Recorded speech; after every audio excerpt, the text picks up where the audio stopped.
Hello, good afternoon. Good afternoon.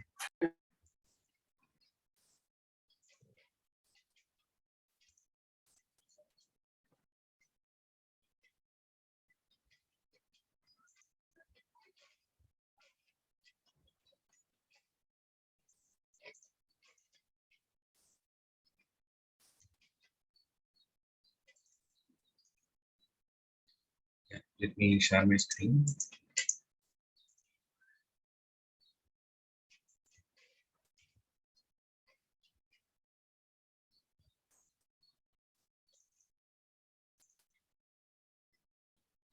Yesterday we have completed the Cucumber framework.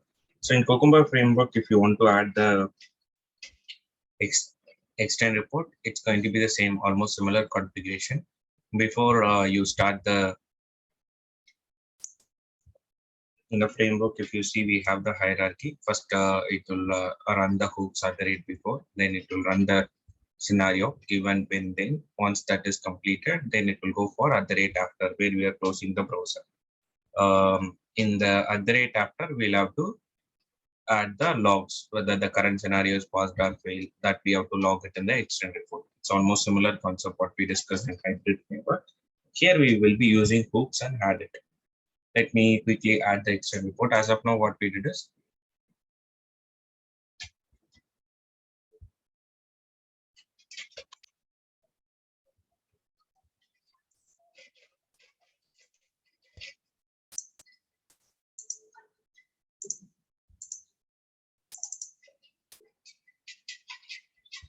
now whenever you trigger any of the feature file, first the feature file will have lots of step definition, but step definitions will be in a different classes. So in the runner, we will be mentioning the package detail. Okay, whatever the class inside this package will be included for checking the step definition. Step definition can be in any of these classes, each in this package. So if there is two step definition, then it will throw error saying the duplicate step definition. So otherwise it will connect and run. That's what we have seen. That's what we have done. And in patience, if you see, few things comes from login step, few things come from patient step. Okay. So for that, what we did is we used dependency injection for sharing the object of this particular class.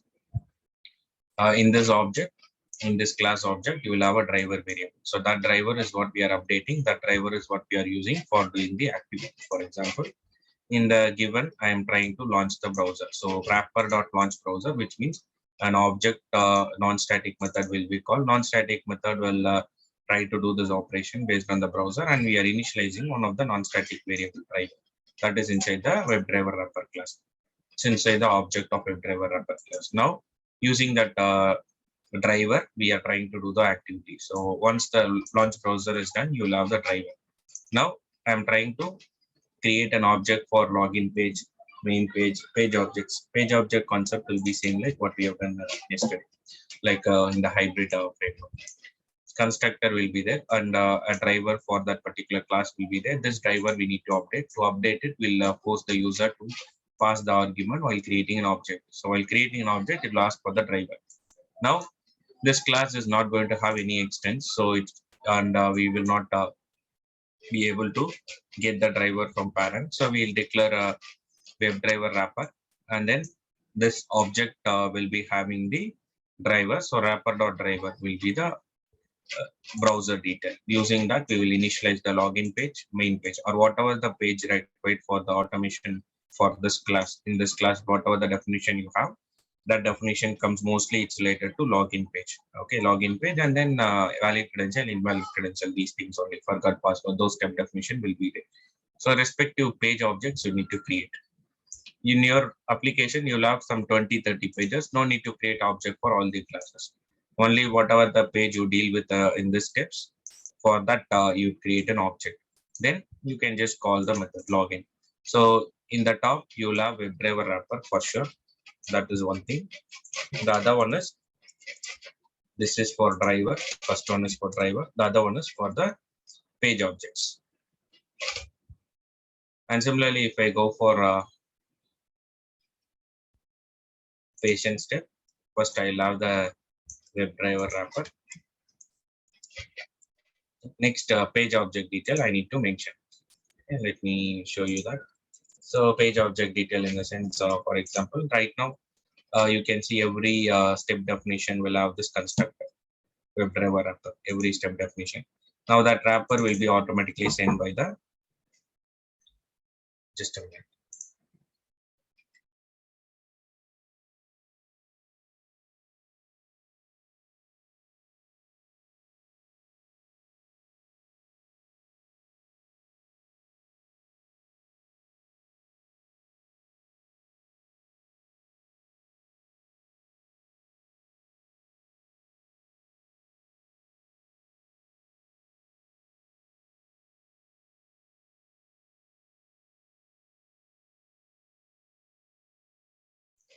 Okay, so now this WebDriver wrapper object will be created by the BDD framework right now. That object will be served to all the step definitions. So we, in order to access that outside this constructor, we will try to load it at the class level. These are all some private. These are all some private objects, which means only within the class you can access. Okay. Anyway, we are not creating an object for this. It will be taken care by BDD framework. Okay. Right now, let's go for the patient step. Let me create a page objects for this remaining step. So page objects for something I'll create. For example, I already have a click on patient. It's already there. That comes under a main page, the menu. Click on patient, click on new search. This method I need to call. To call this method, I have to just create an object for main page, which means I'll be doing this activity. Under login step, I created one non-static method, a simple method I created where I'm creating an object. See here, object login, we are not going to use. We are planning to use only main page here, private main page. I'll just give, and then initializing the main page here. Once I launch the browser, like once I get the access to the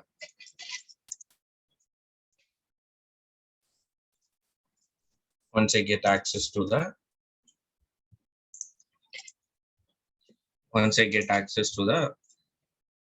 the driver detail, I'll be using the driver detail to initialize the page objects. Okay, all the page objects we can initialize in this page. Now,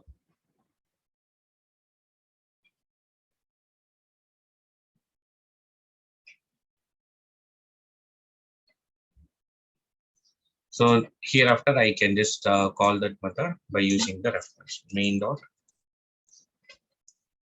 click on patient, and over here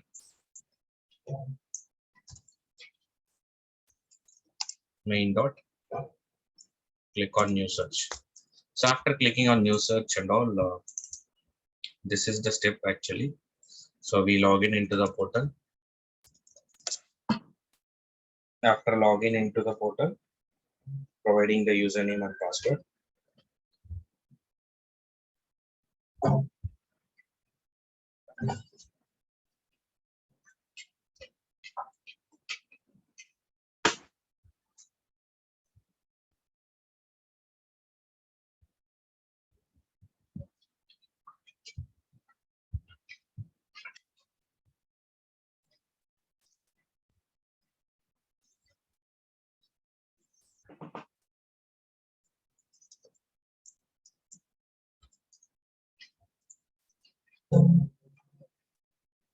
So once I log in into the portal, go into patient, click on new search till this end. After clicking on it, you can see it is moving to some other page, search or add patient page. For that, what I'll do is I'll create a page object.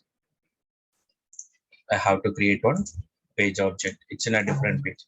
So search or add patient a page. So inside this class, I'll be creating lots of methods. Methods for entering first name. You can see first name, enter first name.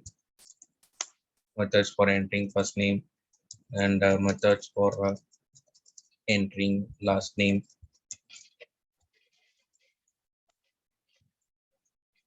And select gender, public void enter 3OB. Then public void enter, sorry, select gender.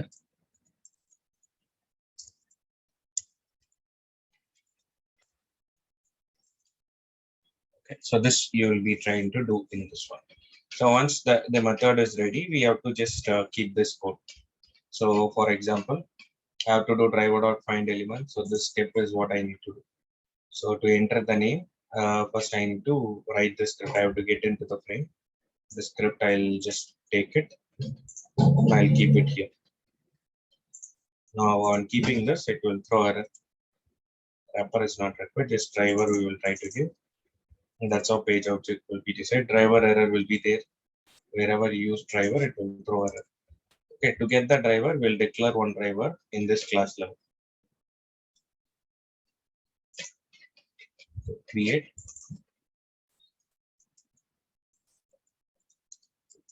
We have driver. Now this driver you need to update. How to update? Through the constructor we'll try to create. So every page objects you will be having this detail in all the page objects. Now once this detail is ready,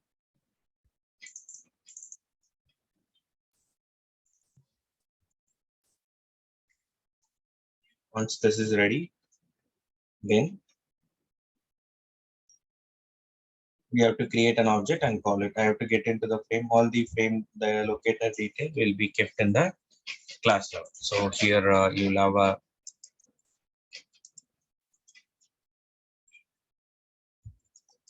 private by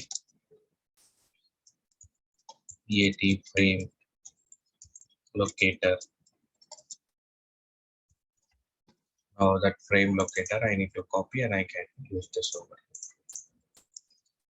Driver switch to frame. So first I need to get into the frame, then I'll try to enter the username. So to enter the username, the logic would be this is the logic. Okay. So right now, enter username in the sense the first name in the sense the first name will be coming as an argument. Now that particular argument I have to use it over here. Enter first name. Whatever the name I said, we have to call. Now driver issue we already fixed. The locator I have to take it, and I have to keep the locator in the top.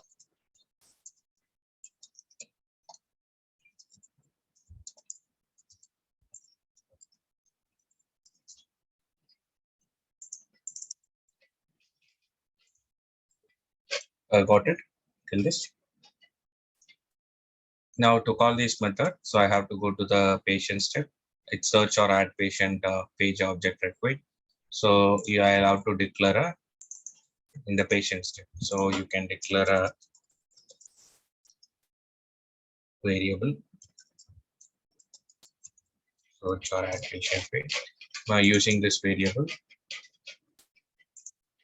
initialize the object.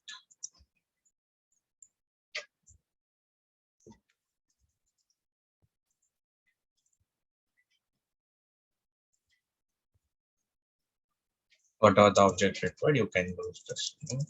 Search object wrapper dot driver.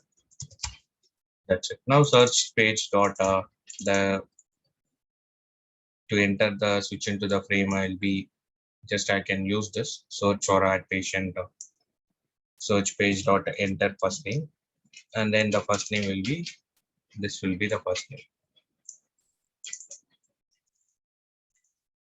Okay, first name, last name. So all these will be coming over here. So last name locator, I need to just use the last name locator.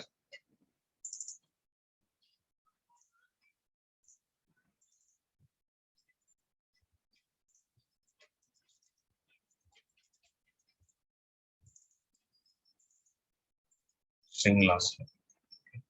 Enter last name, which is done. So you call this method. To call this method,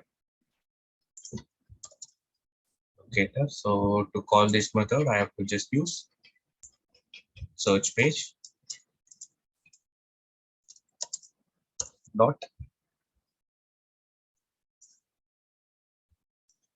enter last name. For last name, this will be the record. In the list, I have to go to the index 0, then I have to use hash map and get the last name. Similarly, for gender, all these will be done after clicking on patient. So to click on patient, this will be the script.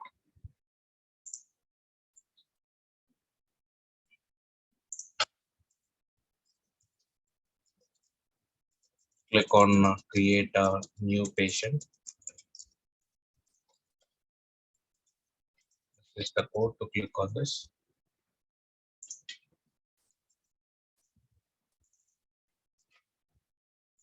by.id.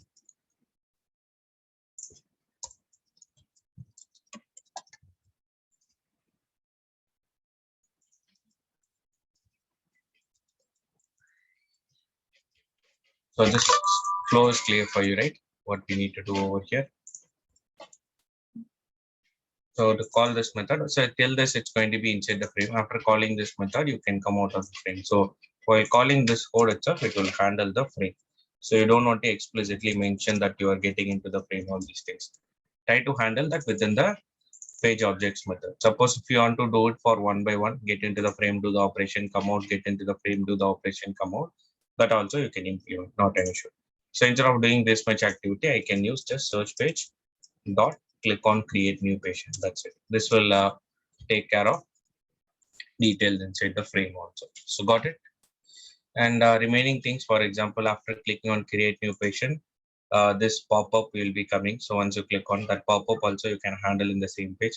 Alert is also something which is going to come, which will also be handled in the page. For example, in the search or add page itself, I can handle the alert.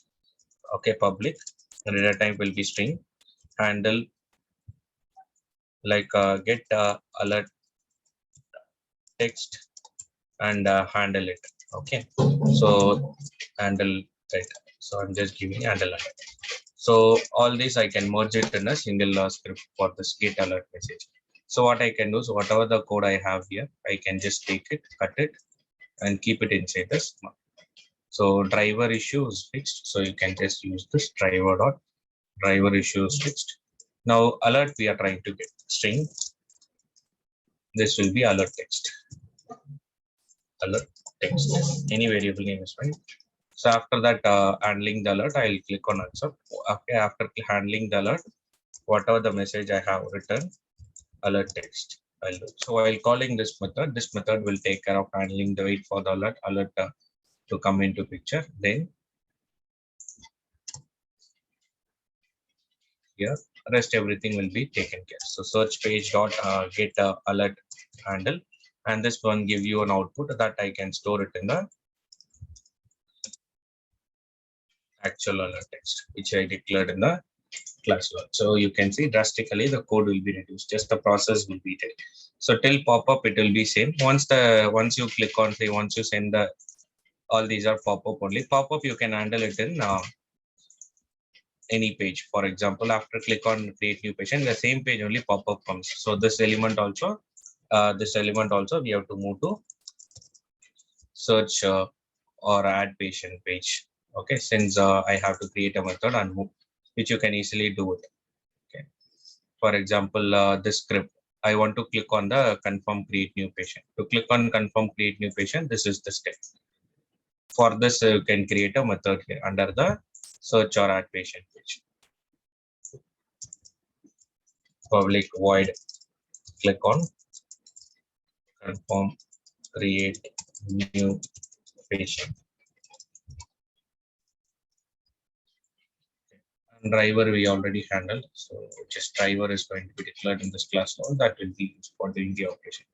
The locators and all you can just take it out and keep it at the class level.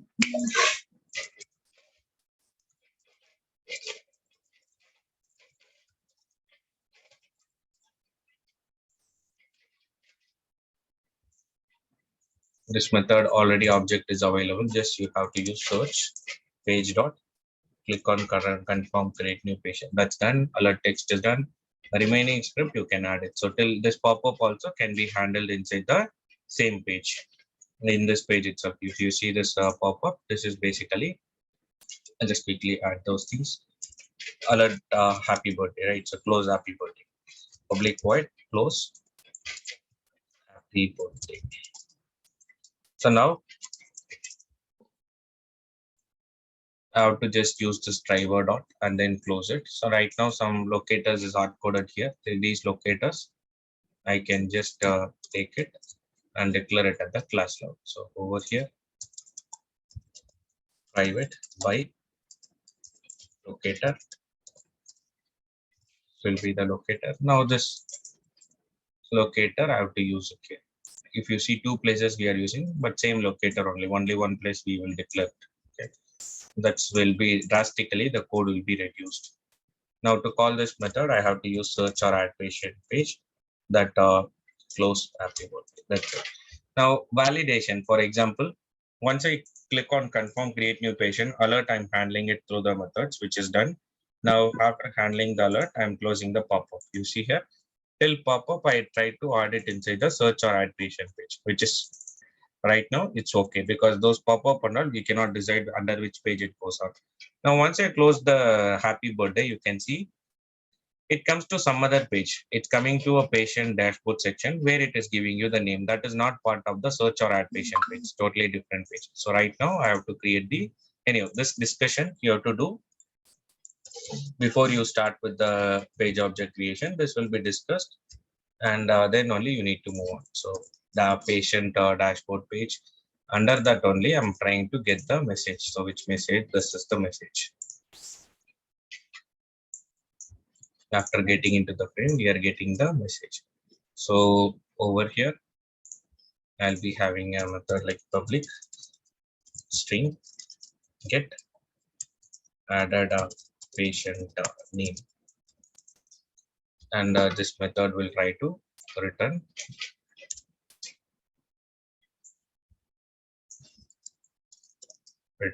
that particular record.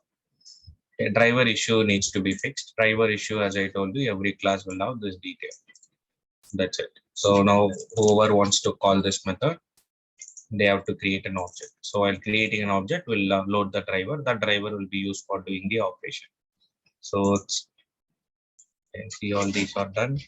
Now the declaration of locator, this PAT locator, which this page is also having the PAT locator, and this declaration of this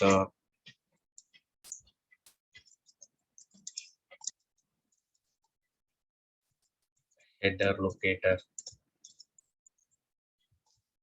These things I have to use it. So this will become a instead of by.xpath, I can give this, and over here it's going to be header locator. Okay, this is that. So to call this method I can call it over here and make use of it. That's it. To call this method, I need to create an object for patient dashboard page. So in the patient step, you will be creating an object for 3 classes. Only for required classes you will be creating. Right now, we will create it for 3 classes. Private patient page. Now this import I need to do. After doing the import, I have to copy this patient and then I can call the method. So no need to give the switch to frame. All these are a handle. So I just going to use patient page dot get patient. So that's it. Okay, you can see the code will be drastically reduced.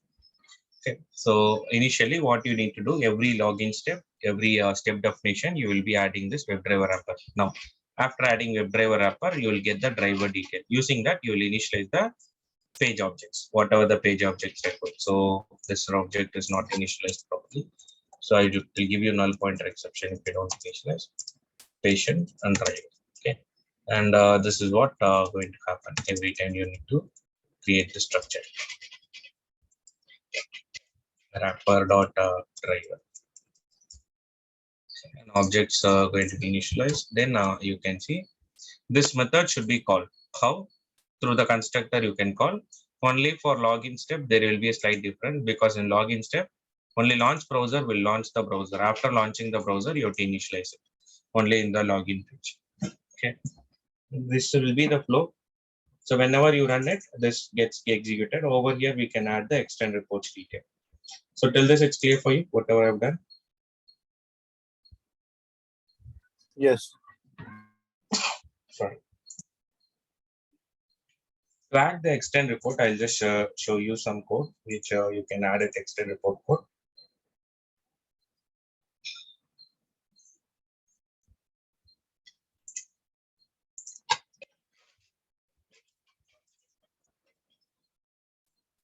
Same thing, like before I start the scenario, I have to give the extend report detail. I have to add the dependency, extend report dependency. Now you can see the step. This is what we use it for.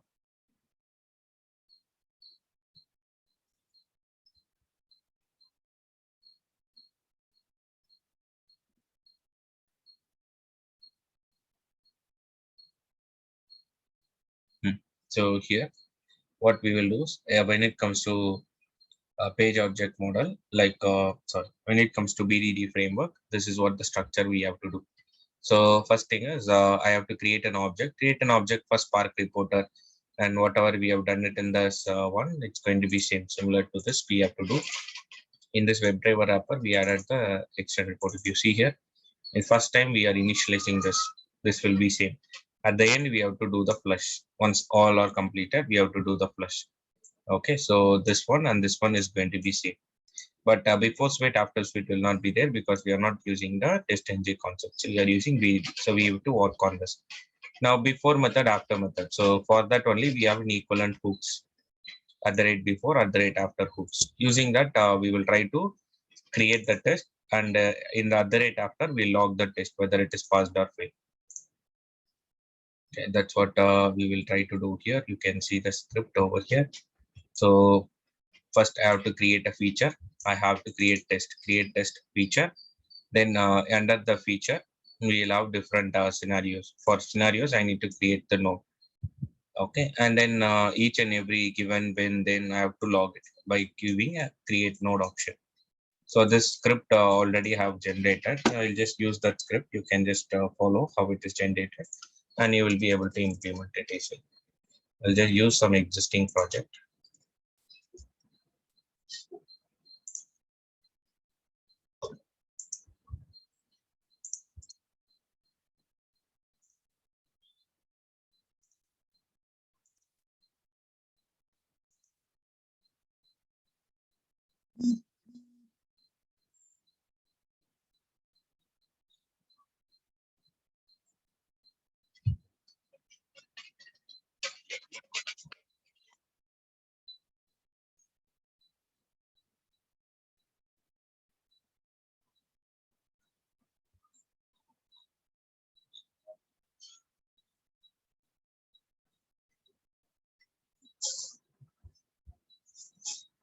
Balaji, how to pull whole project from GitHub? Yeah, one option is you can download it and use it, something like this. Download zip and then you can use it.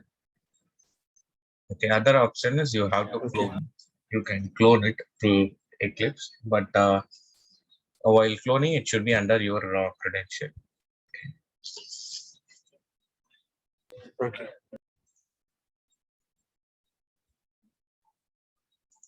Extend report will configure it later. Okay, so for the timing, we'll use Cucumber BDD report itself because that report itself is efficient. Extend report mostly you will not add it. In case if you want to add it, we just want to sit and configure this create test based on the feature and all.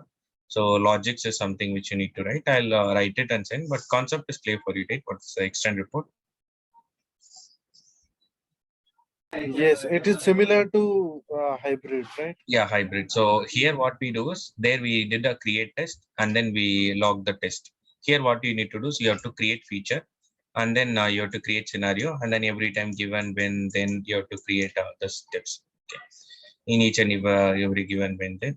So I'll add it and send you the WebDriver wrapper that you can look into it. Right now, if I configure, it might take a lot of time. So I'll configure it and send it. Okay. But anyhow, that is anyhow, when it comes to Cucumber BDD, we use this report only, the published report or the report which we are generating. Okay, mostly we'll discuss on this report only. Okay, whatever we did it in the extent, we will try to do it in this report because This report will have the exact feature of what is related to the test method. Let me run it and show you. Let me run this in a debug mode. You can see here. Let me put breakpoint here, breakpoint here. Then I'll put a breakpoint in the patient step over here.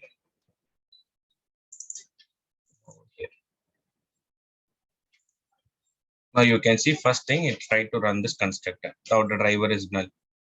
Okay, driver is null. You can see all these are going to be null. Wrapper is null, login is null, main page is null. So first I'm trying to launch the browser. Once I launch the browser, you can see here.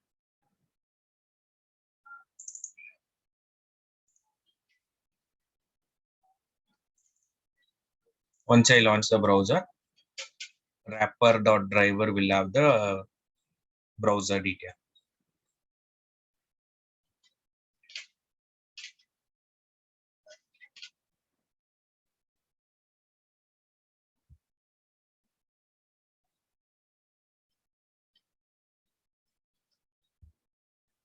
You can see wrapper driver detail is updated. Now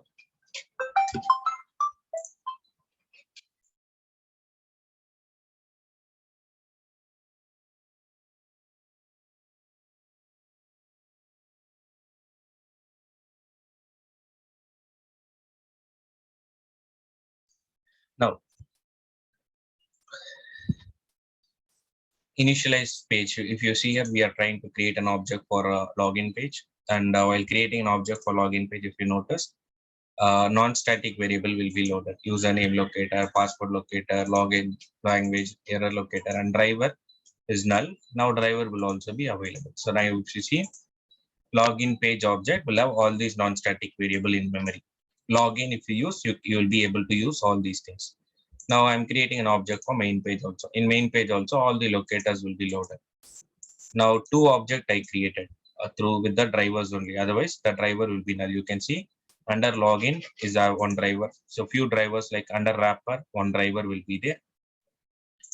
Wrapper class is having a driver variable. It will have, and main login page is having one non-static variable driver. Main page is also having the driver, but all are pointing to same browser. You can see the ID here. All are pointing to same browser.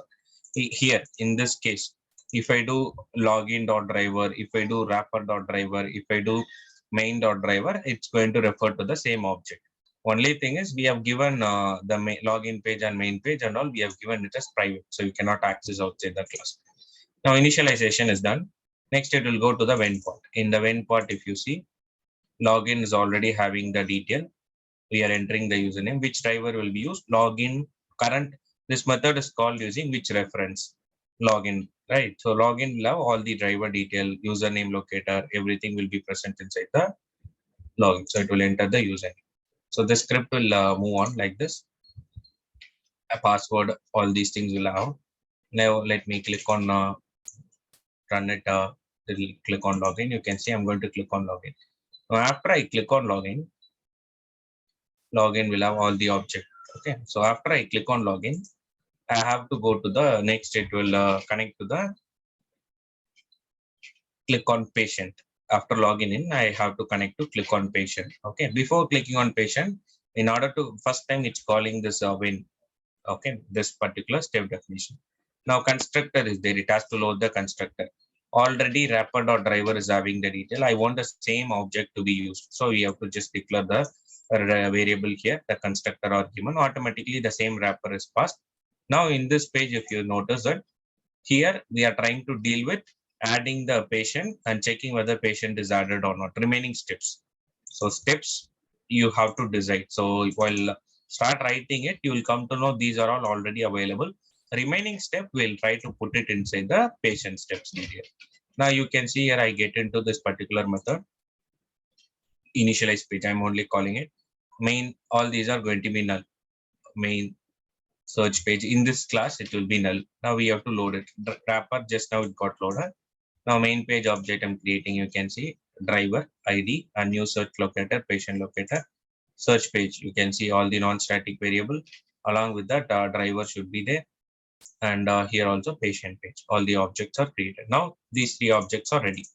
Now I can use this main page and do the operation. You can see here main page.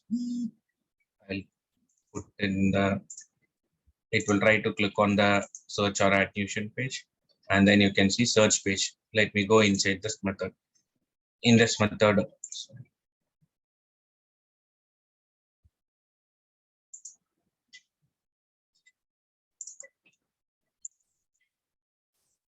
you can see first name we are sending, and getting into the frame, entering the username, and getting into the frame, entering the, like already we are into the frame. So we are trying to, I'm trying to enter the name only directly, last name, direct hard coded detail. These things I have to move to the method. So once this is done, it will go for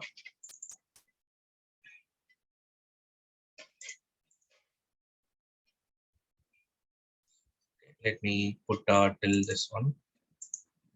You can see it clicked on create new, and we got the confirm create new patient. Okay, I have to go inside the method. Let me to go inside the method. I'll put a breakpoint and resume. So you can see we are getting into the frame. Confirm locator and all, it's already there in the current object.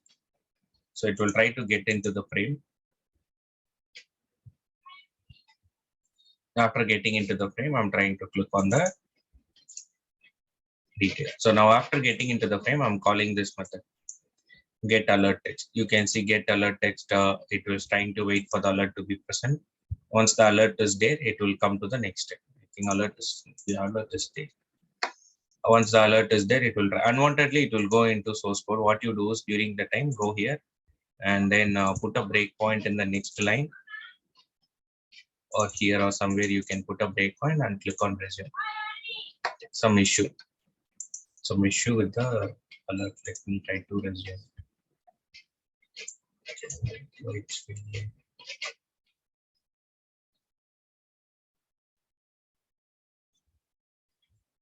Unhandle the alert exception.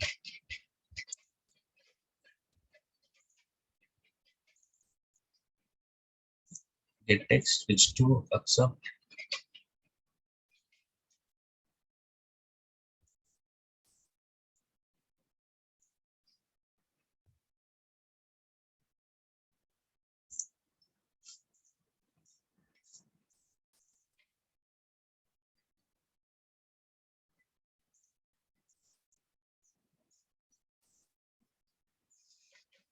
I'll just debugging. Sometimes what will happen is it will affect the flow. Because of the test case could be failure. So you just put a breakpoint wherever it is required, and remaining you can run it as usual. I removed all other breakpoint and running.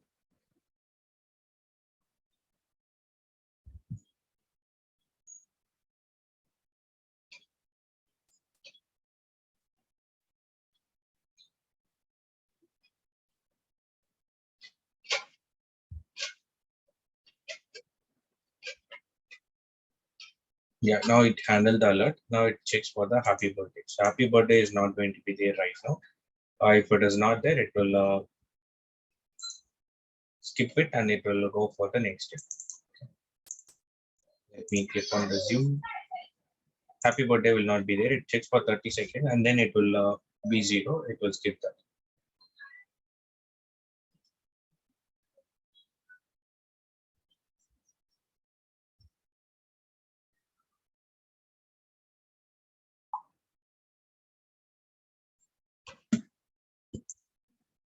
Let me click on resume. Assert. So validation happens. So second step is going to happen. So first step, I think it's done. Second time it's going to run the operation because there is 2 rows scenario outline I created.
So is it clear for you till this? Let me click on resume. Checks for a happy birthday. If it is there, it will click on it. Otherwise, it will skip on that. Only with today's date, it will give you the birthday. So that also we handle. See, all our text already we are storing it. We are just validating whether it contains the text or not. If it is containing, it will go for the next step. Then you can see actual error we are getting through this method, get added patient. So this is the actual value and compare with the expected value. If it is matching, then our test case will be passed. Otherwise, it will be failure. And comparison is failure. That's because Peter Paul, but was recorded as Paul Peter. First name, last name. Expected is this one. Actual. That's because over here, Peter Paul. Let me open the report and see.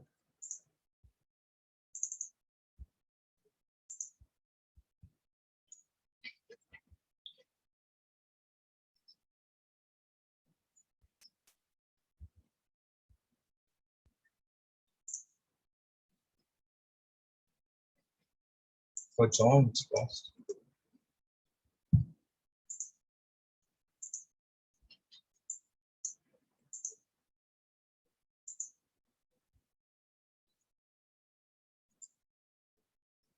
Expected speech report. That's correct. So I think I'm just adding the name properly. Check the patients. I have to send the first name, then last name. Yeah, you can see your first name, last name just interchanging because of that record will be different. That's fine. Then the code is working as expected. Expected value is wrong, so it's failure. So this is passed. You can see the tick mark here. Okay. And if you want to filter using the tags, you can filter it over here at the rate login. It will filter based on the tags, passed, failed options. Okay. In this, if you want to embed the screenshot, I'll tell you how to embed the screenshot. Those are all possible with the Cucumber. Let me show you how to embed the screenshot. To embed the screenshot, we'll be using the hooks class. We'll be using hooks. Under the hooks, you'll have the different details, okay, which you can repeatedly use it. Few things like if you want to create any log, or if you want to share the detail between two different step definition, you can use those things. For example, let me show you that there is a class called scenario. Which you can directly inject. It's the dependency injection only, which you can inject directly. It's a class which will be handled by BDD framework. Let me commit this. Page object for animation.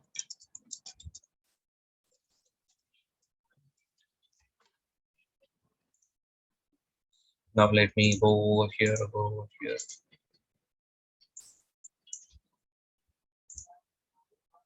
In the wrapper class, we are using @after. @after will can I accept a class called scenario. Okay. Now this will be injected by the BDD framework right now. So inside the scenario, if you want the current scenario name, scenario dot law name will be there, get name. It will give you the scenario name. You can see scenario dot get name, system dot out dot println, scenario dot get methods. Lots of get methods will be there. You can see source tag name. If there is any tag, it will give you those tag name as a collection of strings. Get line, get status will give you whether the current scenario is passed or failed. Okay. And there is one more thing called as failed. Okay. This will give you whether it is failed or not. Okay. On failure, I wanted to add the logs. Okay. Or I wanted to create the screenshot. Then what I can do is before closing the browser, I can do this. Scenario dot is failed. Now on failure, I want to take the screenshot. Taking the screenshot, it's going to be same like take screenshot. ts equal to driver, and I have to do the casting so that ts will also point to the same browser. Dot get screenshot as output type. So in the extend report, if you see, we embedded the byte 64. Okay, sorry, base 64 detail. Base 64 string we try to embed. That's what we try to do it over here also, because so that you don't want to maintain the screenshot in the local repository at all. It will directly embed in the report base 64 detail. Now that string we have to add it to the scenario dot attach will be there. You can see scenario dot attach.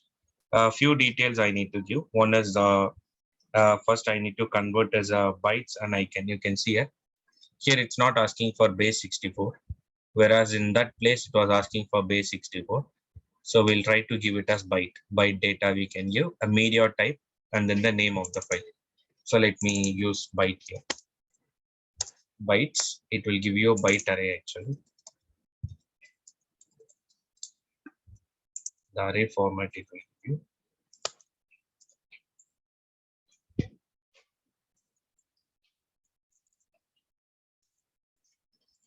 Now first argument will be bytes. Second argument I have to tell what type I have to save here. Okay, it's basically an image slash which format I want, png. And third argument is just a name. If you want to give the name, you can give the name. For example, I'll just give it as a sc underscore, like sc underscore scenario dot sc underscore plus scenario dot get name. Let it be scenario name for the screenshot, and then I'll give the time also plus local date time dot now. Some name I'm giving. Okay, just appending few details. Now on failure, it will come to this position and then do the operation. Let me go to the runner class and keep the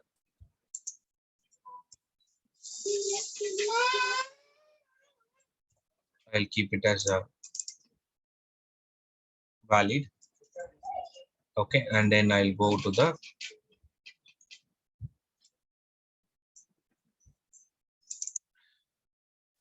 I'll keep it as invalid, and then in the feature file I'll give some wrong record so that it will be failure. This I'll just keep it as wrong record, so it will be failure. Let me remove all other breakpoints, and then I'll go to the wrapper class and put a breakpoint in at the rate after. Okay, and then I'll try to trigger it in a debug. So this particular scenario only is going to be triggered because it's a tag which I mentioned it for a scenario. Now it will try to launch the browser.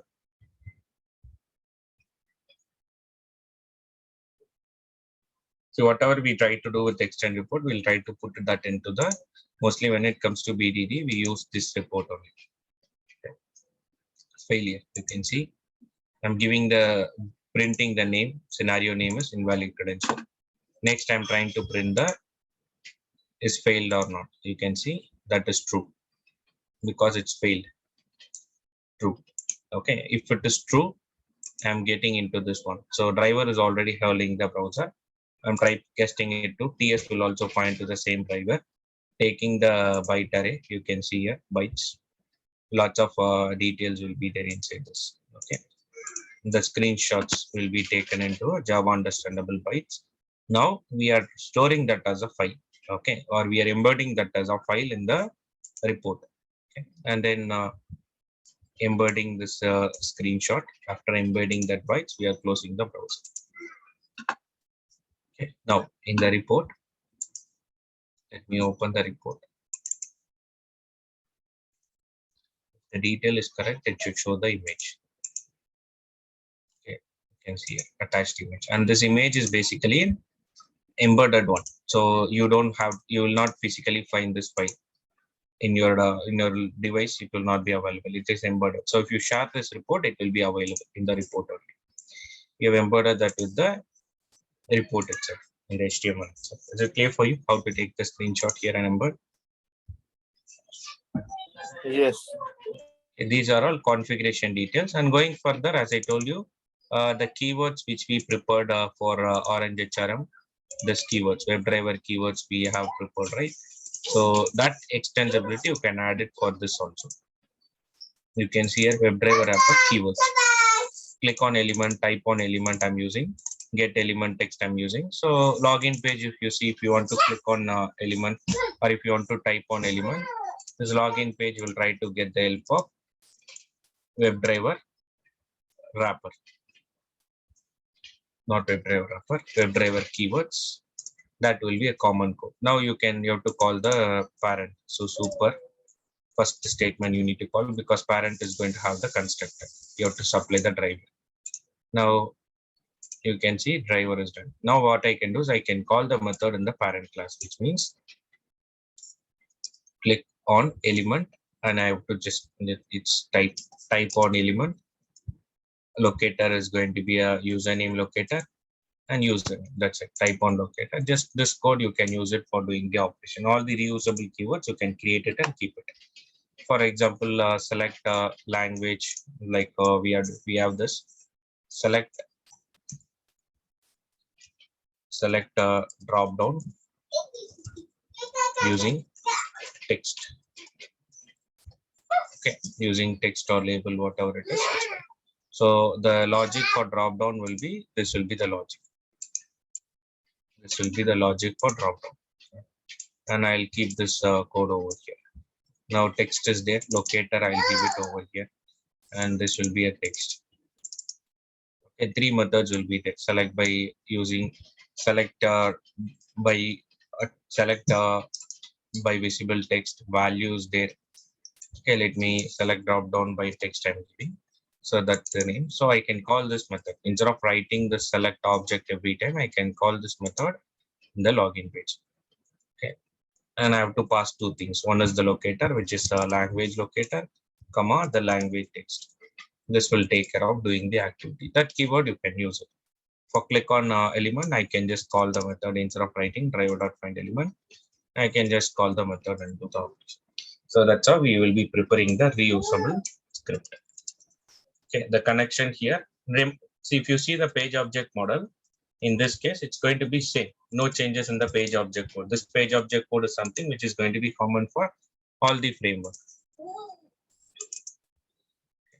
If you see initially when I explained about page object, I might have shown some document and the importance of page objects. That is all it's going to be same. No changes in the concept of page objects.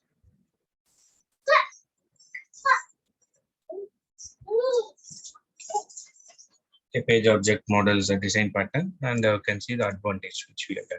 Operation and flow in the UI should be separated from verification. Second benefit is the page object repository is independent of test case. So we can use the same object repository for different purposes. Okay, for example, we can integrate the page object model with TestNG, which we have seen. If I'm creating a BDD framework for Orange HRM, I can embed the same page object to this particular Cucumber framework also. JBehave is for Python. Got an idea about this? Yes. Okay, so it's all about the BDD framework. So let me update this.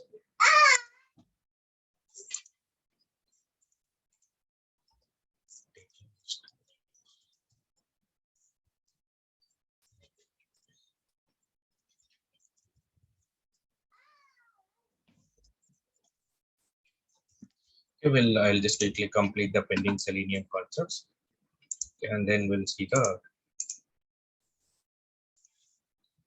See, when that comes to Selenium, those pending concepts will try to quickly discuss.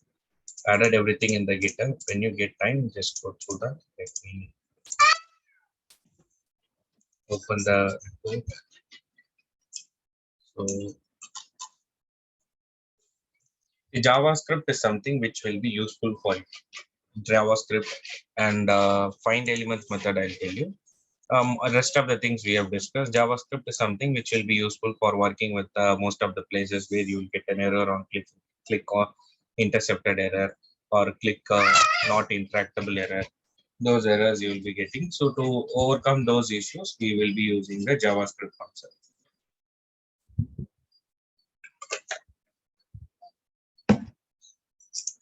Let me go to Selenium concepts project here.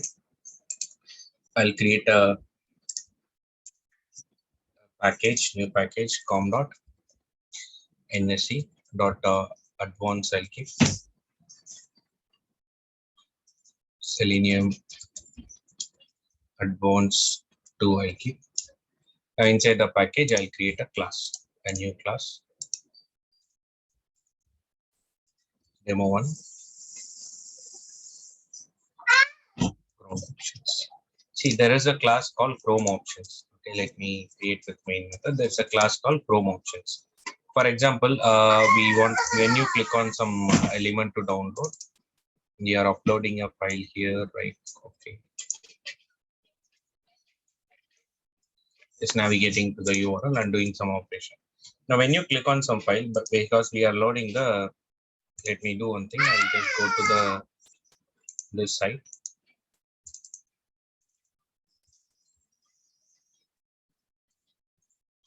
Selenium dev/download.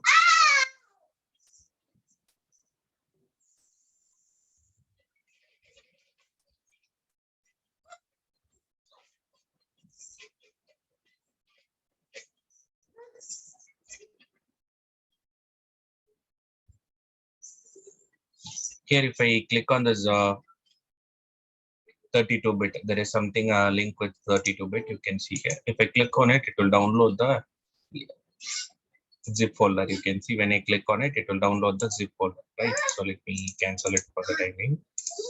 And here it got downloaded and delete it. Okay. So I'll just navigate to this URL and I'll click on this.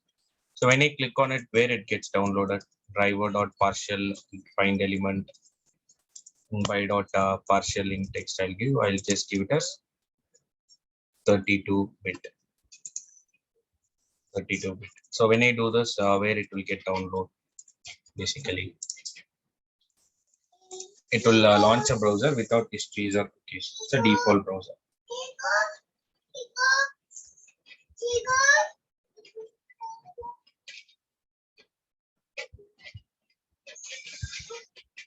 You can see it got downloaded. Now, if I check it, it will download in the downloads folder. Okay.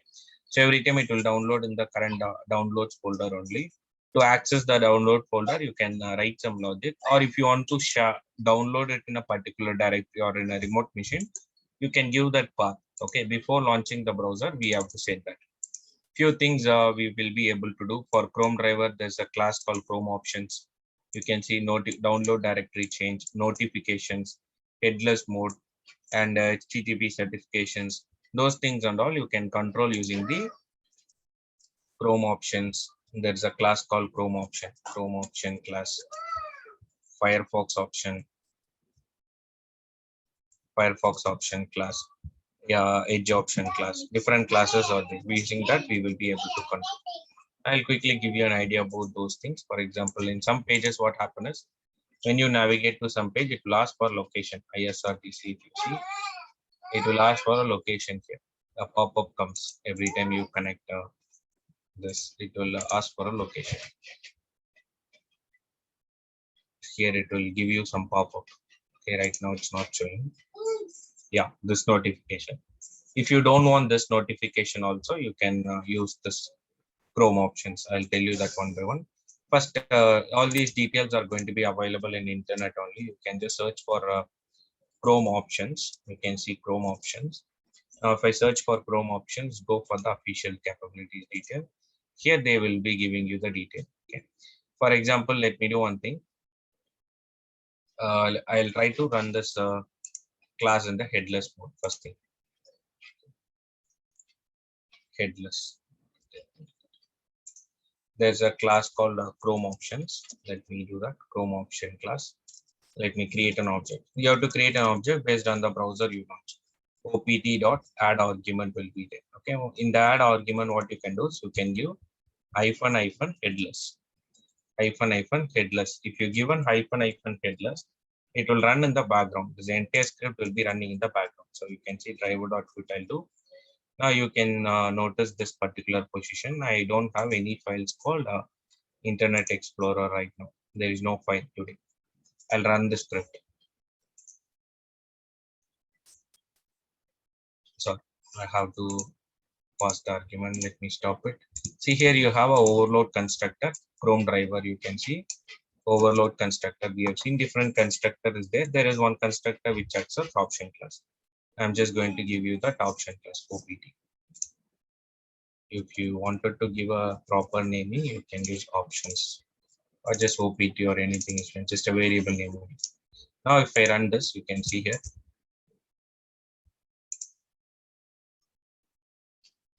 It says Chrome browser is launched, and you can see we are not able to see any browser in the screen. All will be running in the background. You can see the details. I'm just closing it quickly. Let me put a delay here. The red dots are sleep for 15,000 seconds.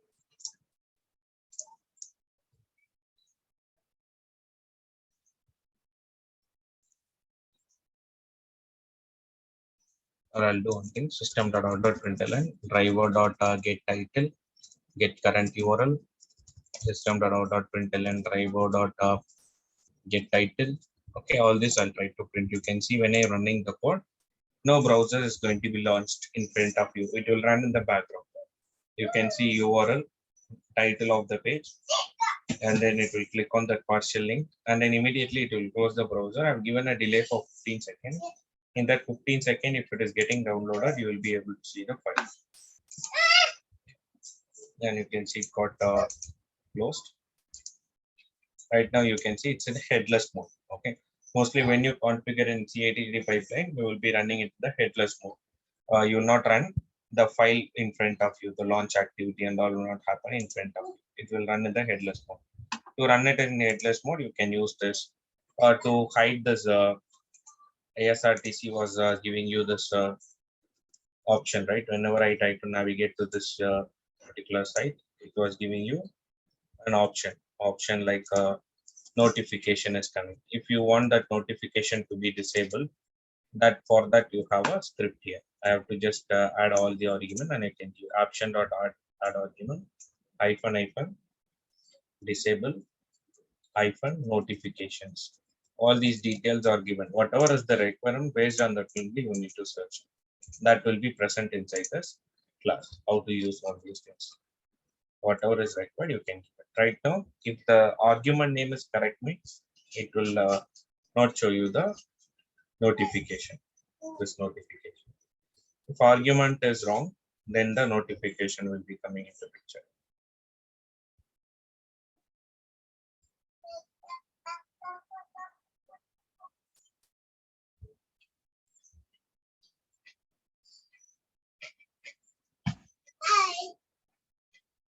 Okay, so you can see no notification comes into picture.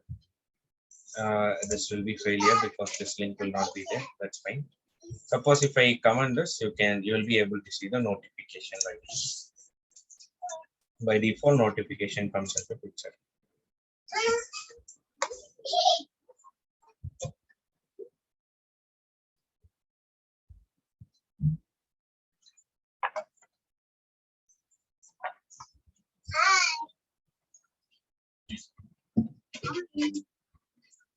In this notification, if you want to hide, you can use the Chrome options. Now, similarly, for downloading something, I want to change the directory. Okay, I want to create a folder called downloads inside the project. In this folder, I want to keep the file, the downloaded file.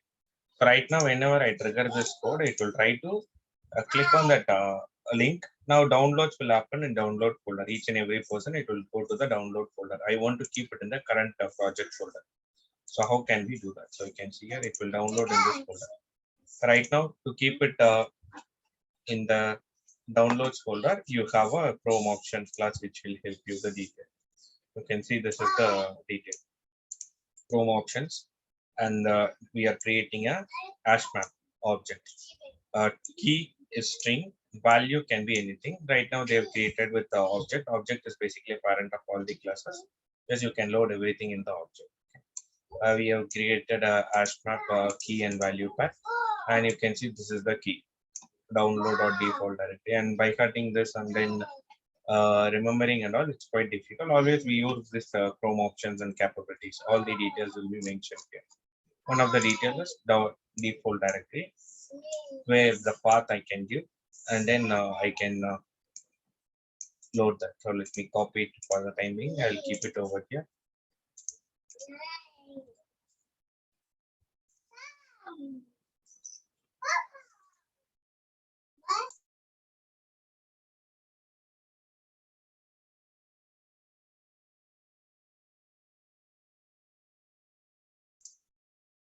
Now let me hover on this, input the detail.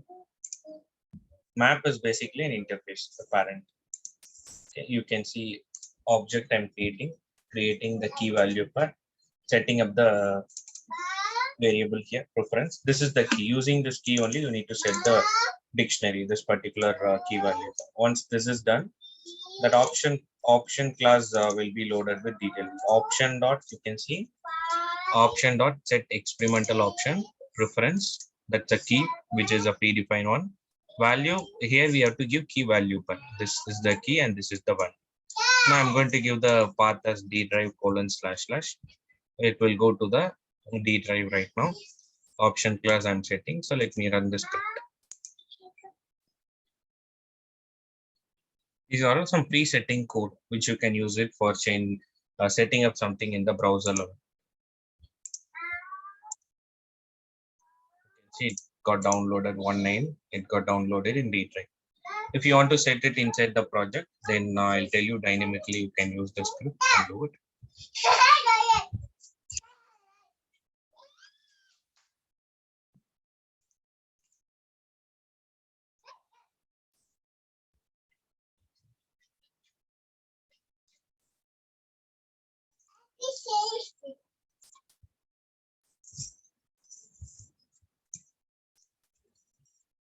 Yeah, I wanted to keep this particular folder.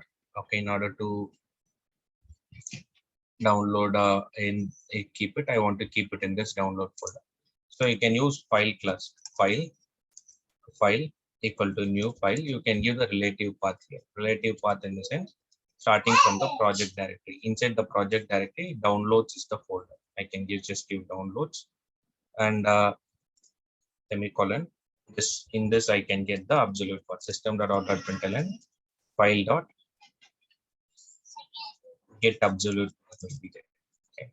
Now if I run this particular script, you can see it. If I run this particular script, it should give me the absolute path. You can see this, till this it automatically takes, and the remaining thing whatever I give, it will try to embed. So download is the folder. If you give download / the Excel and all, we were giving something like this, XLSX. Okay, so that's the detail here. I got the absolute path. This will give you the absolute path. Now what I can do is I can just take the script, file dot absolute path. I can just create an object for file, and then I can give file dot absolute path over here. I wanted to download inside this path. That's it. Now it will try to download it inside this path.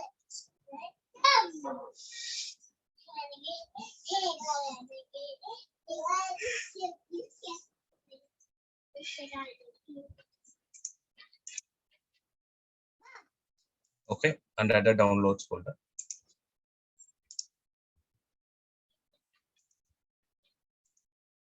Got it.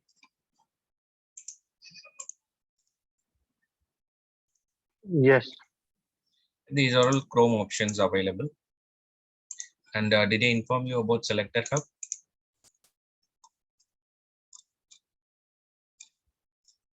Yes, selected up.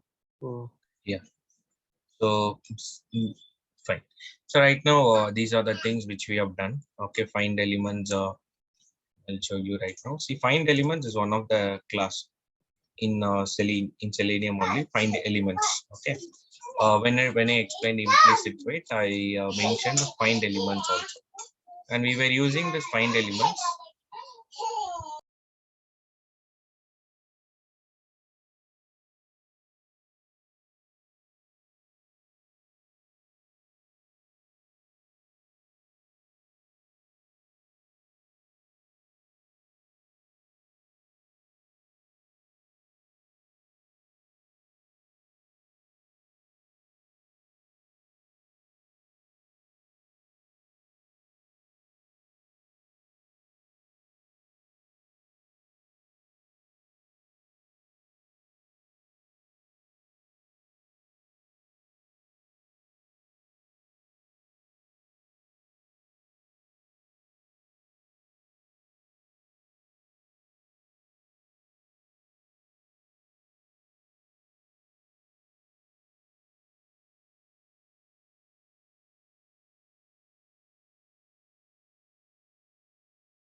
Now, for find elements, while explaining implicit wait, I told you we will be using find elements also. Implicit wait will be applicable for find elements also. And we have used this find elements in this one of the scenario where we try to use the a click. Sometimes the element comes, sometimes the element doesn't come. During that time, I use find elements, and then I got the count size. If the size is greater than 0, I was trying to click on that element. Okay, let's understand more about the find element. This will be used for logic writing only, the find elements operations. Let me create a new class, demo3, find elements. Now,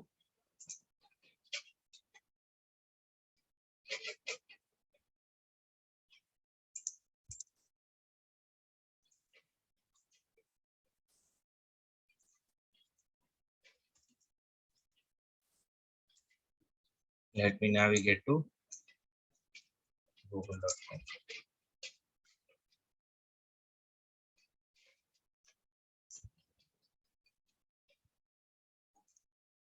In the google.com, I'm going to give something like system.out.println. You can see here driver.find elements. Find element will give you first web element. Find elements will give you collection of web element. Each index point contains a web element. So that's basically a list of web element. Like list of string, we have seen list of employee I have shown you. Similar to that, it's a list of web element. Find elements will give you a list of web element. I'm going to give by dot tag name, or if I give by dot tag name something like hello, there is no tag name called hello. Okay, for sure, there is no tag name called hello. This will return a list of web element. It's a list of web element. Let me give elements, import the detail, and over here system.out.println elements dot size, list of web element. Let me run it. Now it will go to the browser, launch the site, wait for the page load to happen. Once the page load is done, it will start checking for the tag name. There won't be any tag name called hello. So it will keep on checking for the tag name. But after completing it, after 10 seconds, in here, it is going to be not available. It will not throw any error. If whatever the locator you give, if it is not there, it's not going to throw any error. It will, if it is 0, it will check for the given implicit wait time. Now you see the collection will be there. In that collection, the collection will be there, but it will be empty. You can see the output is 0, no error in the it won't give you any error. Suppose if I give tag name A, there are going to be lots of tag name. It will collect all the tag name and then it will give you the total number of elements. Right now, if you see, just a collection.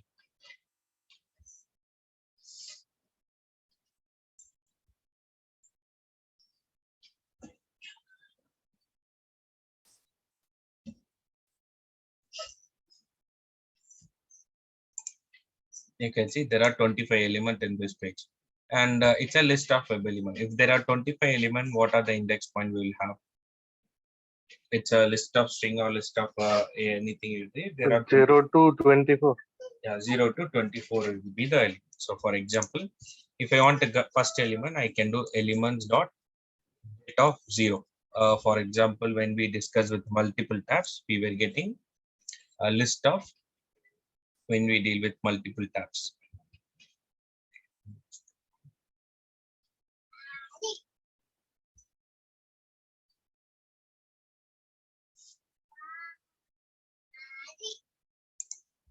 Yeah, so when we deal with multiple tabs, we were getting a list of string here.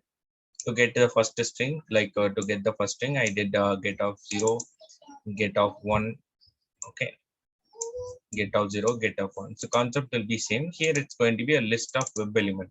Each index point contains a one web element. So I can go for 0th index. So if I go for 0th index, I will be getting the first web element. You can see return type of get here, it will be web element. So web element is something similar to find driver.find element, right? That's what giving you the web element. Now with the web element, you can do all these operations like click, 10 keys, type, whatever it is, you can do. So what I'm going to do, I'm just writing the script which will collect all the web element. I'm going to 0th index and clicking on it. Just understand what is web find elements. Then you can implement it for some logic writing. You see, it clicked on the first element, which is Gmail. Let me close it. If I give index 1, it will click on the second element.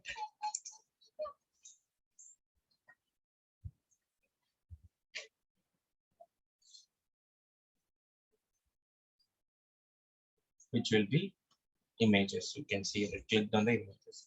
So understood like how it works? Yes. Now in the first element, I want to get the text, inner text I wanted to get. So elements dot get of 0 dot get text. If every tag name, most of the tag name, you can see there will be an inner text. If you inspect it 2 times, you will be able to see inner text Gmail. And here inner text is images. Over here inner text is not there because it is a icon or image. So some will have inner text. So I'm trying to get the text for 0th index. I'm trying to put it in the string text equal to system.out.println text.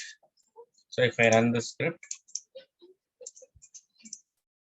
it will go to the 0th index and get the text.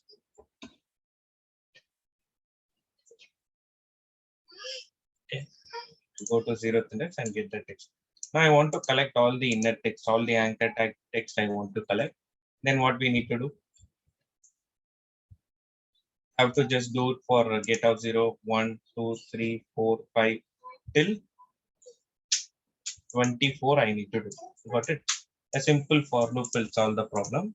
So this is the, let me keep this commented. I'll write a for loop first for in. I'm trying to collect all the inner text. Starts from 0, I less than elements dot size, and then I plus plus.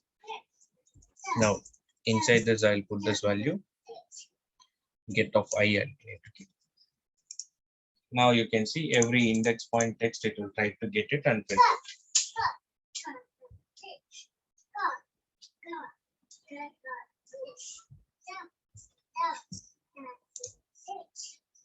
Some language is not supported, some are supported. These details. Going further, you can get the attribute detail also. For example, I wanted to know the href detail. Every anchor tag will have href detail. If you wanted to collect that href detail, href it's an attribute. I can just use the same script, similar script here, and this will be an attribute att. I'll just print att. To get the attribute, we use get attribute.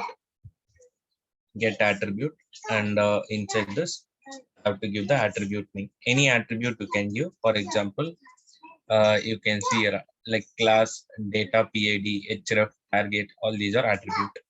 Now, if I give element dot get attribute, after finding one element, you can do this get attribute.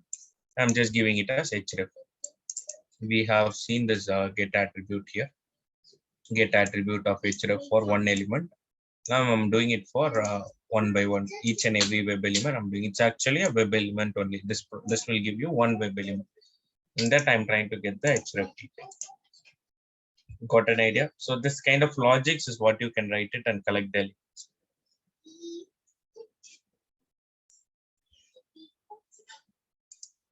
You can see all the link and link text. Understood?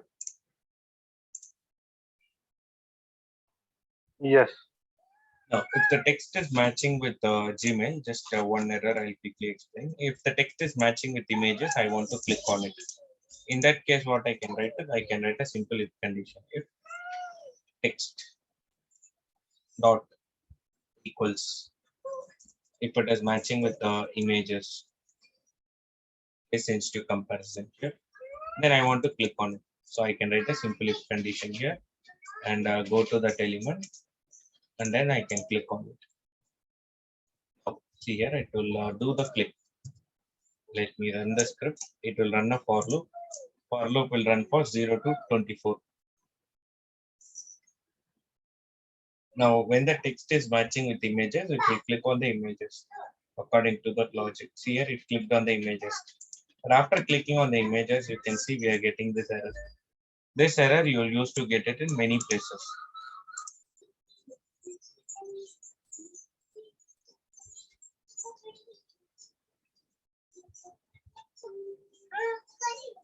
This error you will be getting it in many places. There is something called stale element exceptions.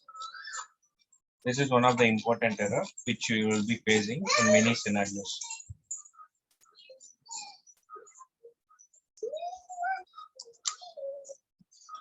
Stale element exception.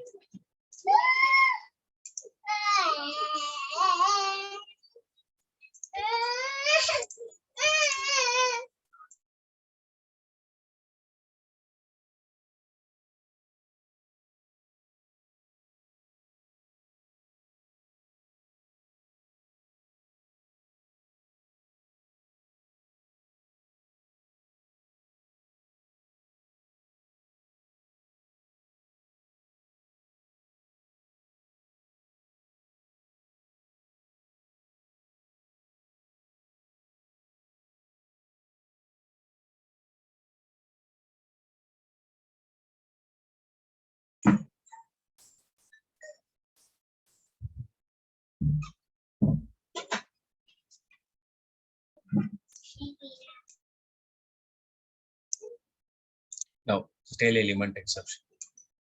This is one of the important exceptions. Just understand the reason why we got this exception in this scenario.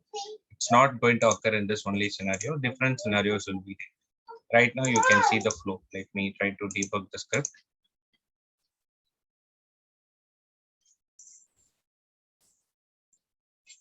Okay, we have seen no such element exception, element click intercepted, invalid selector exceptions, element not interactable exceptions.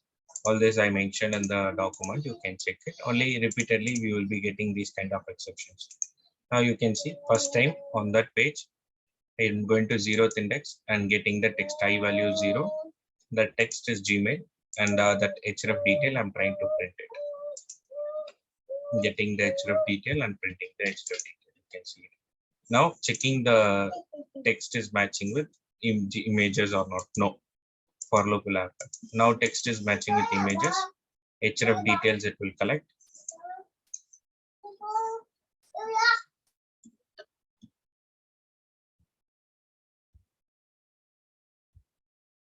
Now in this I'm trying to print the href. Now text you can see text matches with images. Let me get into this. Now after clicking on that particular element, same index point, I'm clicking on it. After clicking on it, what is happening in the web page? The web page got changed, right? At this stage, Yes. yeah. So here we collected all the web element and kept it. Right now, each and every index point will point to that web element. Right during the runtime, when you do dot get text get attribute, it will go to the web element and get the text. Go to the web element, get the attribute. Right now, we already had this collection. In this collection, the I values right now it's going to be 2. In this collection, this object will be pointing to that address. Now it will go to that address and get the text right now. See here, it is not there because the page is modified. Now at that time you will be getting this stale element exception. So you see here, stale element reference element is not attached to the page document, which means when there is a change in the page document. So initially the element was available. When there is a change in the page document. Okay. So when there is a change in page document, you will be getting this error. Sometimes you will fill the form. After you fill the form and you will go for next text box, a refresh will happen and stop. A refresh will happen and stop. Those pages and all you will be getting the stale element exception. Understood? To handle it, you have to put a proper wait condition before doing the operation. Is that clear for you? The stale element exception. Yes. So to tell you in a better way, so I can do this operation, for example, db free I'm doing, right? So let me put this first of all I'll put this in web element. Driver.find element gives you web element. I'll put it in web element. Web element. ELE, I'll just put it. Now I'm going to give ELE dot. Let me put a breakpoint here and I'll try to debug mode. Right now you see here in line number 22, it will find the element and store it in the element ELE. Now you can see here, now element available. So ELE dot click, it will click on the element. Now I'll go over here and I'll modify the page. I just try to go to donate page. You can see I modified the page. Earlier, the when you find the element, it was there. Now while doing the operation, it's not going to be there. Now you can see we used to get the similar result, stale element. Okay, so during the find element, it was there, but while doing the operation, the element is not there. At that time, you will be getting the stale element exception. Now, in this scenario, how can we fix it? After clicking on images,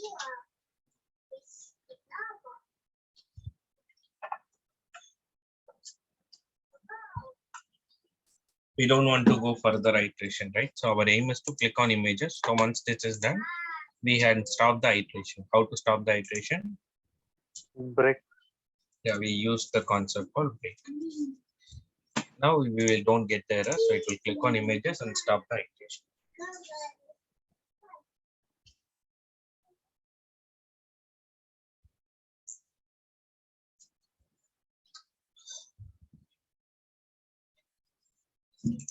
That's it. Okay. Now same thing will be applicable. Similar logic is what we will be writing when it comes to tabs. So this is something which you can make a note of it. And when you deal with multiple tabs, okay, when you deal with multiple tabs, I already gave you an idea. When you deal with two tabs, what to do? We already discussed this one. When you come with a 3-4 tab, you have to write this logic. I think already we discussed. I thought it was not discussed, so you can use this. We used Switch to window. Every window will switch, and then we'll try to get the title, and we'll verify whether it's matching to our title or not. If it is matching, we will be able to switch to that. See these scripts and all. What we will do is in our framework, either in Orange HRM or in the most of the time, I guess in your environment, you will be using hybrid framework. Keywords will be there, something like the reusable keyword. Inside this, you can create the method public void switch to window using title. You can create the method here, and inside this method, you can paste this script. You can see driver is already available, and we are creating a collection. Get window handles. We will be getting the collection. And you can also directly give this, instead of converting this array list, it will give you a set of string that you can put it over here, not an issue. Now, here I'll be mentioning string title. Okay, now that title, you give it over here. That's it. You can just call this method. This method will take care of everything. String title, don't need to print it. Title dot, no need to print it. Current title, driver dot title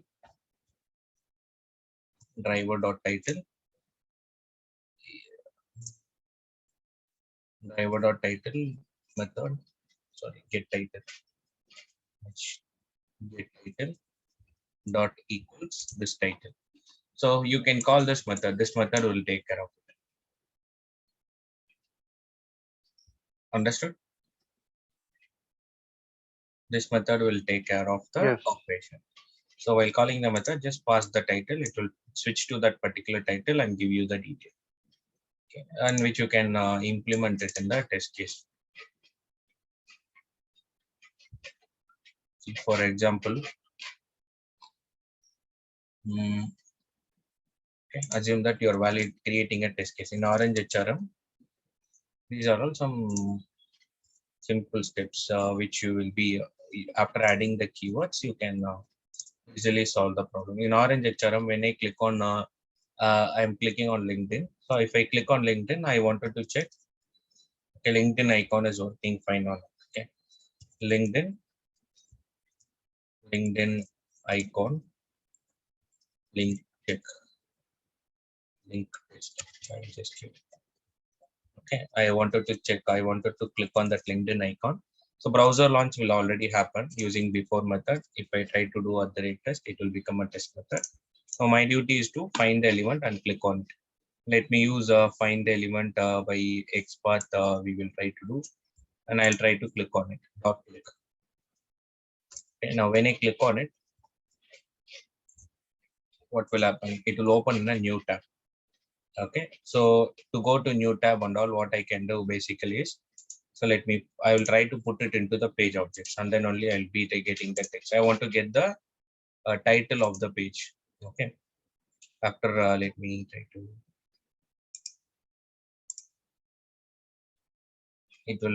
I'll try to get the title of the page. I want to check whether it is navigating to sign up LinkedIn title or not. Okay, so here after clicking on it, I need to go to the new tab. To go to the new tab, I can call that particular method. So I can call the method through the page objects.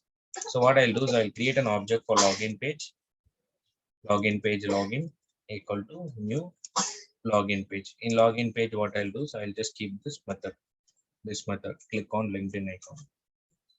I'll go to the login page, which is in the pages, login page. I'll try to public void, click on LinkedIn, LinkedIn icon. So this is the script and locator and all I already told you. So you can just keep this over here. Private by LinkedIn locator. Now this LinkedIn locator, I will just use it here.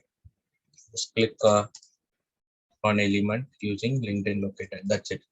So I can call this method. So to call this method, I'll go over here in login UI, login dot, click on LinkedIn. Now in the login UI, I want to get into the title, right? Login page, verifying the title. So to verify the title, I'll be having the method. So public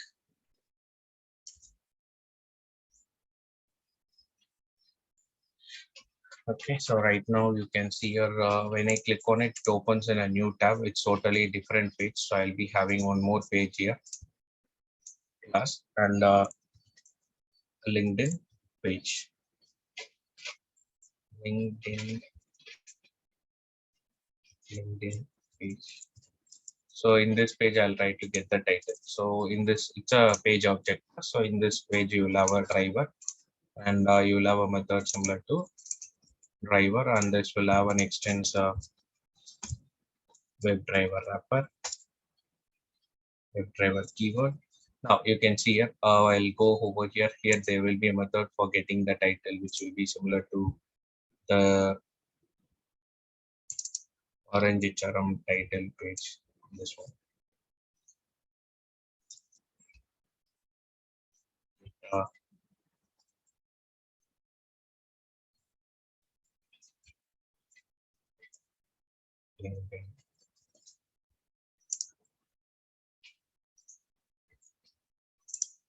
page title. This will be title. Now, so in between that, I need to go to the new tab. So after clicking on it, you can see after clicking on this icon, for sure you will be shifting to new tab. If you wanted to create, you can add it inside the login page itself. After clicking on it, I wanted to go to the new tab. To go to new tab, I can use switch to window using the title. I can give the title. Okay.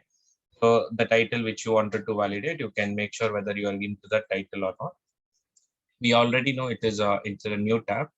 So what I can do is first I will try to call this method. So I'll go for the login UI test. After clicking on login, LinkedIn page object I'll create LinkedIn page, and then LinkedIn.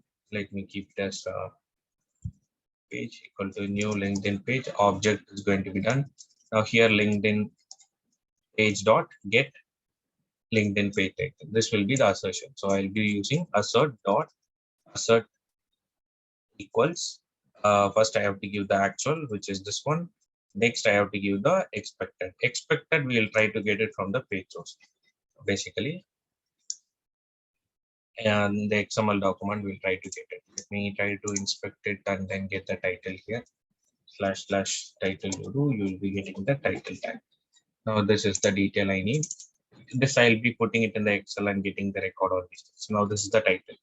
While calling this method, what we will try to do is we know the title which we are trying to switch is going to be here, and make sure you are into that new tab. In here, you can either you can keep it from login. You are going to the that LinkedIn page title. So login method, it's login class itself. You can keep it. Otherwise, you can try to embed that code over here. In this case itself, you can embed it. Okay.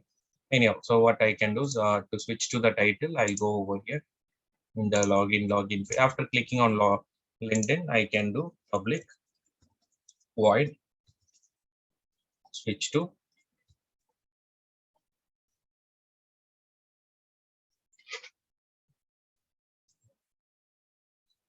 directly. You can access that method here. Let me go over here. Login dot either login dot or UI dot. You will be able to access the method. Switch to title because it's a parent. Just provide the title.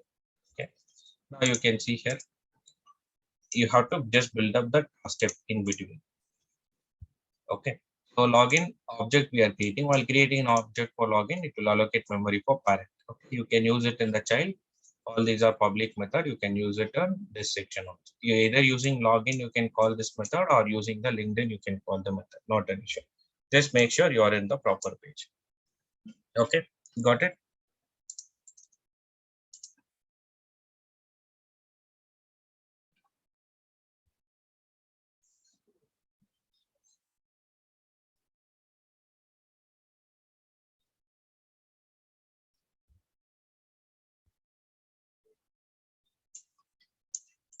Login page object I'm creating. Clicking on icon, you can see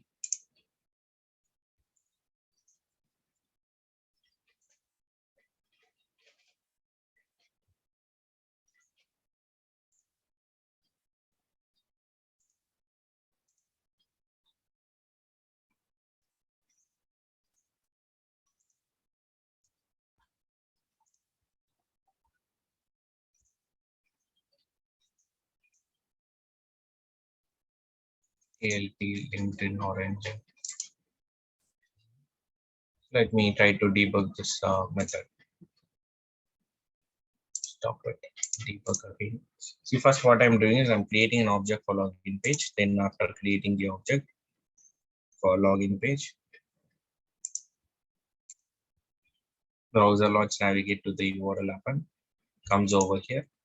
Click on log LinkedIn. It opens a new tab. So login dot switch to window from the starting page. You try to use it. From that page only you're shifting. So just make sure you give that login dot switch. Now it will get into this method. I'm sending the title here. Now it will try to print is not required basically. It will go switch the driver to that new tab. First tab basically. In that tab it will check the title not matching. Second tab, and then it will check the title now, match it, and come out of the loop. When it come out of the loop, it will be currently in the second tab. I'm trying to use the get title from the tab and then comparing the title. It's passed. Understood? Yes. Okay. So these methods, reusable method, will keep it in the web driver keyword, and you will be able to use it in the test classes directly. And same will be applicable for you will have a step definition. In the step definitions, you will have something like switch to new tab or something. So that step definition will be calling this particular keyword. So it will be much more clear for the user to understand that it will be in a new tab when it comes to BDD. So these are all concepts. Okay. Now the final one is working on the JavaScript. For example, when you are stuck with clicking on an element, always it's giving you an error saying that element click intercepted. Click on hidden element. Okay. Click on icon or image where you get a exception like element, click intercepted, or element are not intractable. Sometimes you will be getting these error intractable. At that time you can click and type when validation is not happening. Validation is not happening. So during that time you can use this JavaScript, and you want to scroll to that element, scroll to the element, scroll page. For all these things, we use JavaScript. First, we'll understand how to use JavaScript to click and type. Okay. And if you understand this, I'll tell you how to use web element and JavaScript, Selenium code and JavaScript to click and type. Then I'll tell you the scenarios where you can implement this JavaScript. Okay. First, to work with JavaScript, JavaScript is a new concept. It's nowhere related with the Selenium actually. Okay.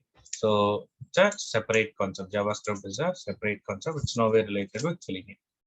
Let me try to inspect the page. After inspecting, you can see there will be a section called console. Here you can write the script console. It's coming with all the browser. JavaScript should be enabled. I can write the JavaScript.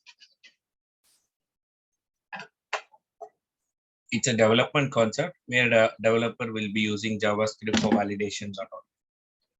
Okay. So instant validation happens while entering email. If it is wrong, immediately it will give you error. Email is wrong. Those things instantly it will give you the detail, right? So during that time and all, we can use this JavaScript concept. Okay.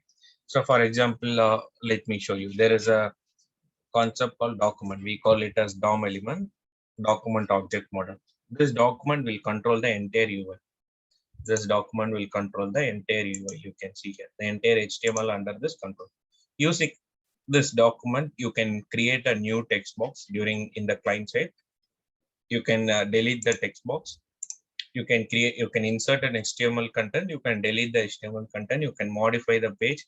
So everything can be controlled using this document. Okay.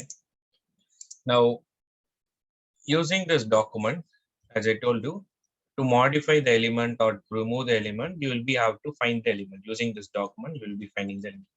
For example, you can see try document.type and it's whatever we were able to do using Selenium, we can achieve that in this DOM element itself. Okay. Document different methods properties will be there. It's a JavaScript method. Right now, I just shown you a few things. Document.body, if you do, it will give you the body section, control of the body. Similarly, we can do document dot. There's a method called get element by ID. If I give the ID, it will give me the particular element detail. You can see I got that particular element detail. In order to type on that element, I can modify the record in that element. Okay. Dot value equal to, I can give any value in this in single quotes. You can see the text got reflected in the UI. If the element is hidden also, it will be able to inject the record because it does the operation through document, not based on the UI. If this document contains the HTML, it will be able to find the element. And to type it, you have to do dot value equal to the value in single quotes or double quotes. First, is it clear for you how to type using a JavaScript? Basic this particular script, document.get element by ID. Yes. Okay, now I'll just tell you one generic method which you can use it always. Document.query selector. There's a method called document.query selector, which will accept CSS. So if you know CSS, you can easily identify the element. For example, the CSS hash something represent ID, which I already explained you, basic CSS selector. That is enough right now to work with this. Because we don't use it in all these scenario. Only when it is not working, then we go for this particular method, document.query selector hash. I can give that ID. So it's going to find that element using CSS selector. It will try to find the element. If I want to type on it, I can do dot value equal to hello 123 ID. This is there. Using the query selector, you can do the operation. Using CSS selector, you can do the operation. Query selector is nothing but you can pass CSS selector. So choosing CSS selector. To highlight the element, for all these things, scripts are available. Okay. Now let me. You have something like a dot style, some methods and all it's available. Dot style, dot color equal to red. If you try to do, you can see it just highlighted in red color. So these things in all development perspective, but anyhow, which is not required for us. Our concentration will be on checking the type and click. These things I'll keep it over here. If you want to use, you can try this.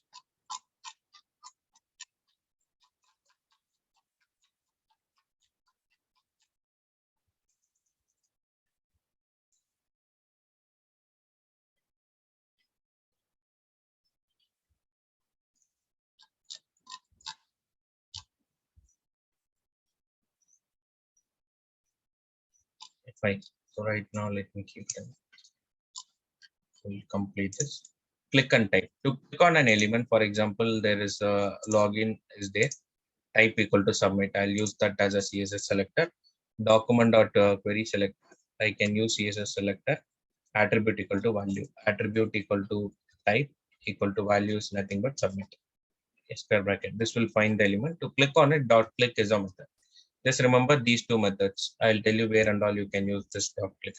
Let me copy it, and if I do this, it will try to click on it. Even though the element is hidden, it will click on that element. Okay. Understood? Even though the element is hidden, it will click on that element. You can see your profile. Under profile, you have something like login, sign up. And if you see this element is hidden, there's a I'll use CSS selector. You can see the element is hidden. If I use driver.find element and click, it will throw error. But if I use document.query selector, that particular attribute equal to value in square bracket, if I give, you can see when I click on this, it will inject the click from the background. It will not throw any error. Okay. Understood how to click on that element?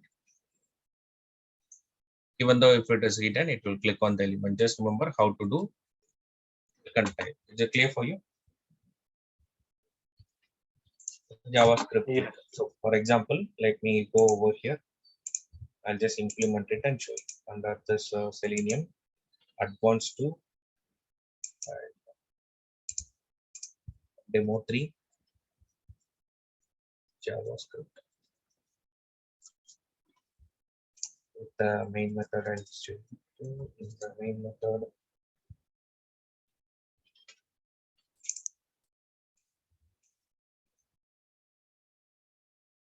Mintra, I'll try to use Mintra and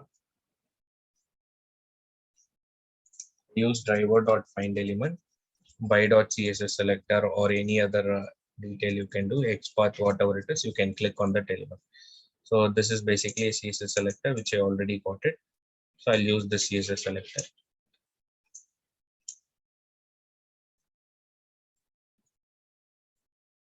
Since you can just give without double quotes also, that's fine, because attribute equal to value is enough. Now you can see I'm going to use the CSS selector, find the element and click on it.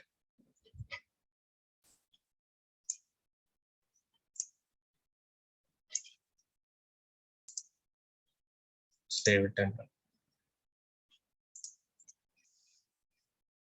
I'm using find element and clicking on it.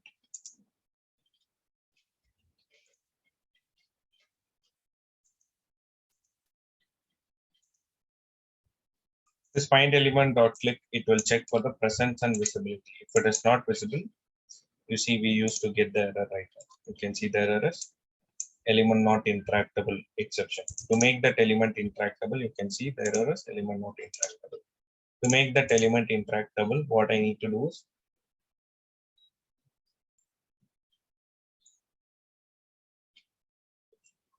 have to hover on profile. You can see it clicked on that element. Now, mouse over you can do. Otherwise, suppose in case if you're running in the headless mode, sometime mouse over will not work. During that time, you can use JavaScript to click on it. JavaScript method is not going to be available directly in WebDriver. You can see execute script, which is not available in WebDriver. So similar to take screenshot, we do a cast. JavaScript executor interface will be there. That interface will have the method. The definition is there in all the file class. So driver, this is also one of the parent. If you watch the typecasting concept which I explained, you will be able to understand this.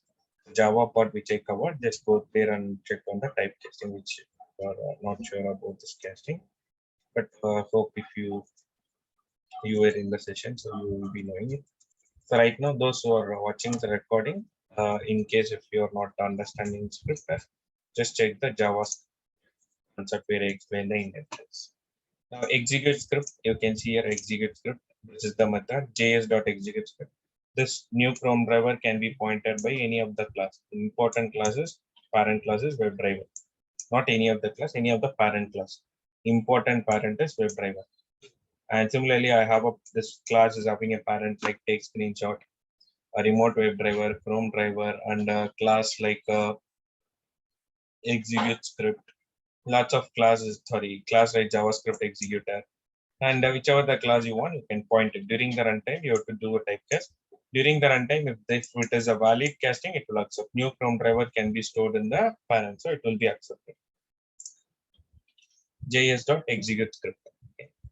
Now here, execute script, I'll just paste this script which I created. Document.query selector. If you're able to write this query selector, like using JavaScript, if you're able to construct, you can use this method and solve it.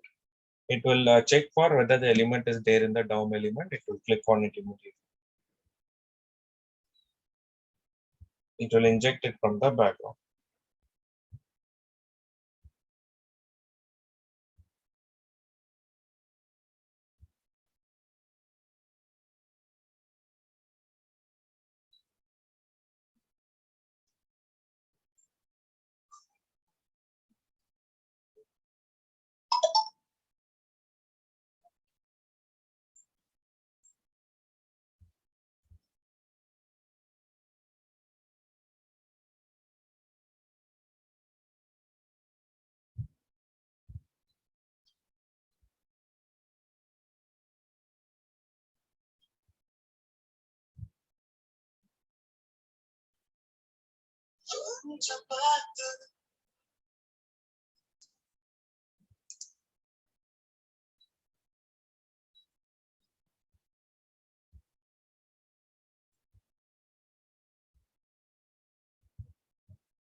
Understood? This JavaScript. The same script, if you want to run, suppose if you don't know how to use write the JavaScript, then what you can do is you can embed that using a web element. So what I can do is I can create a web element for it. So first I can do a driver.find element. You can see here. If I don't know the script if you don't know, how to write the script, document.query selector, you can just mention arguments of 0. Always you can mention this arguments of 0. Okay. Now arguments of 0 is nothing but the first argument. You can see execute script asks for multiple argument. One is the script, the other one is arguments, comma. You can do driver.find element. Basically, you can pass the web element, driver.find element by dot xpath. You can give that xpath here.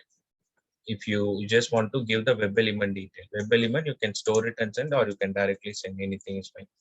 Web element detail you need to send. Okay. So the web element right now, it will be This is the XPath, right? So // square bracket at the rate that web element, that XPath I need to write.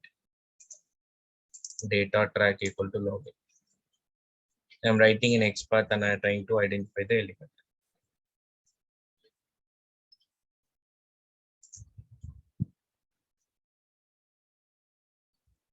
XPath syntax should be given properly at the rate attribute equal to value.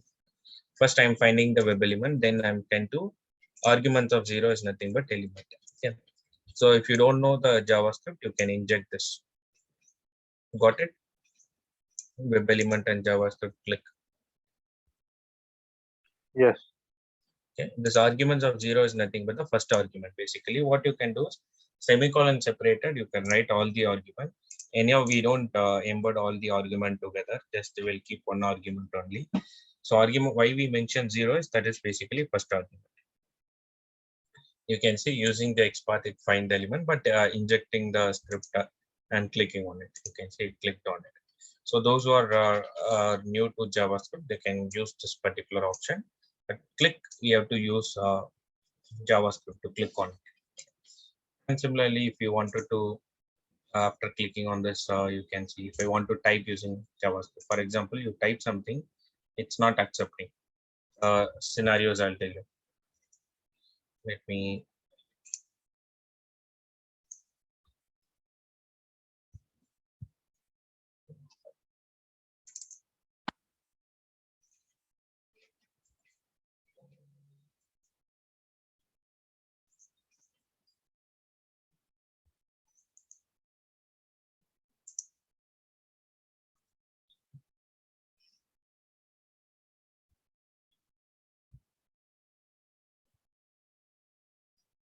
So after this, we'll take some break. After the break, we'll complete it. See, some place you will have to enter the. It's not working right now. Some place you have to enter the.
See, some place you'll have a date field, but those date field, I'll just give you an idea.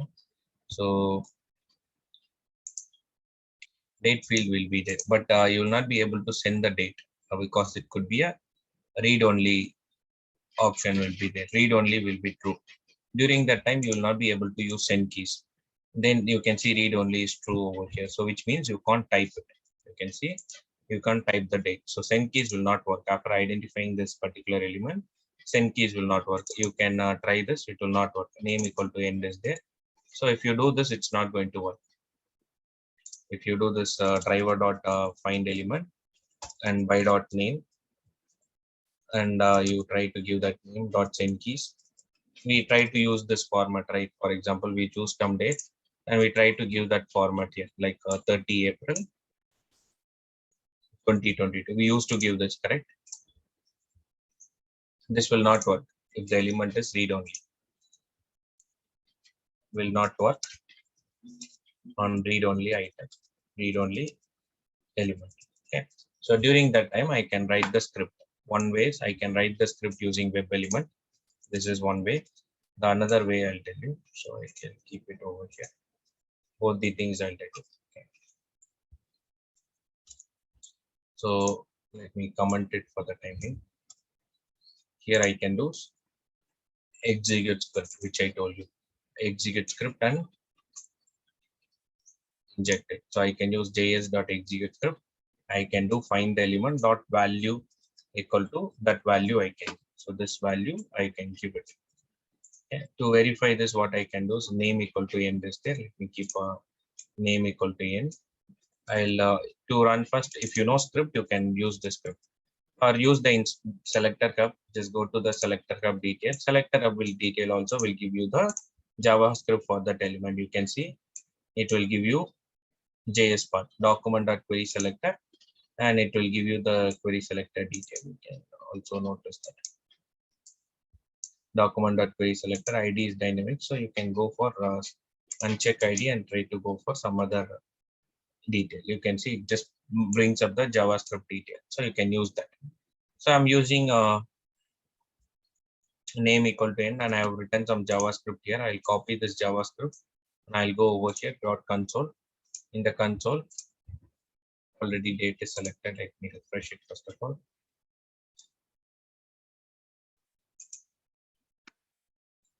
I'll go to flight this, and I'll inspect the element. Go to the console. I'll paste it first of all. Clear all these things. First, I'll make sure the element is shown over here. So document.query selector, it shows that element.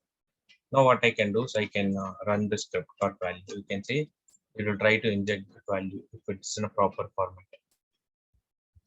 Name equal to n dot value.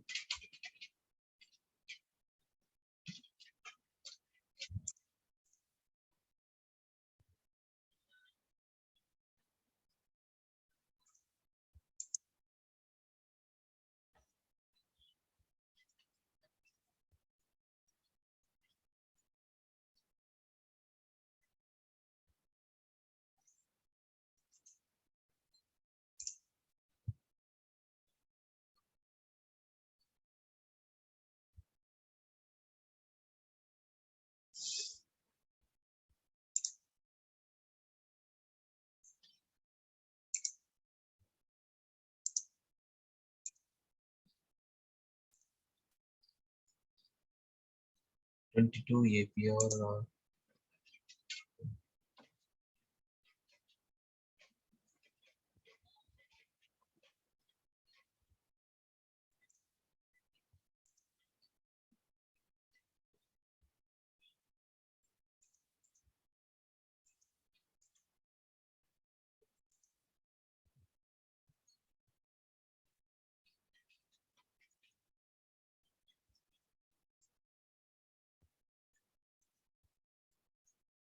There are 4 elements. It's actually 4th element.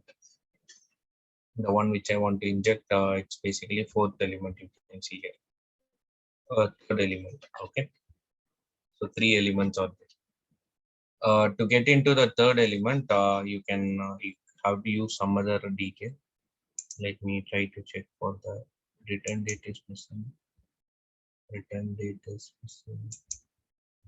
Please select your checkout date. Please select your return date. Please select your return date. So it's a 3rd element. Let me use one more method here. Just listen carefully, all of you. Okay. Here I can do query selectors. There will be a method like query selectors. Query selector all. Sorry. Query selector all. I can use this. This will give you a collection. In this, you need to understand which element is your element. 0. Just hover on it. It will highlight your element 0, 1. You see second index is having your element return. Yeah, second index. So I can just same script only 0 dot value equal to, let me print it. You can see we are getting the value. I'll try to set that value.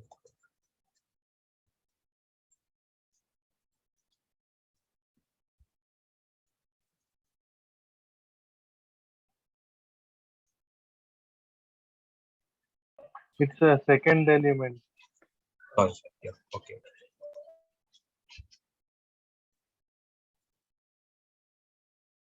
index 2, right? Okay, got it. It injected the value of the script. Let me clear all and then I'll try to set some other value. For example, 30 may I try to make whatever you inject, it will try to add it. Okay, it's basically using the script we are injecting. So if you know JavaScript, you can construct like this, or you write the XPath. You already know how to write the XPath for this. You can write the XPath. After writing the XPath, you can inject this. This is a script which I generated, and I can keep the script. This is one way. When I run it during the runtime, it will run that and then load the value. Okay. Now this, if you don't know this, what you need to do is you have to write the XPath for this. No other option. You have to write the XPath // input @name / input bracket @name equal to int. So you can see it is actually pointing to 3 elements. We want the third one, right? So I can, if you know exactly, you can do grouping. Otherwise, you can use and operator and those things you can use it. This is the first one. Name equal to end. Return date is missing. Name equal to end. Date picker. Please select your out date. Date picker. Please select your return date. Travel date.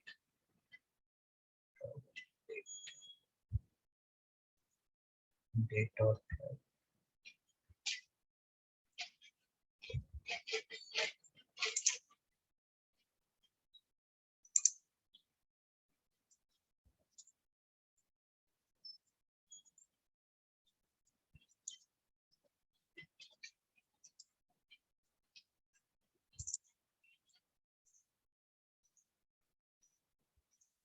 four element is this. So let me do the grouping right now.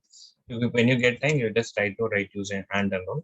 So I'm just going to group third element. XPath will be third one. You can see it's got highlighted.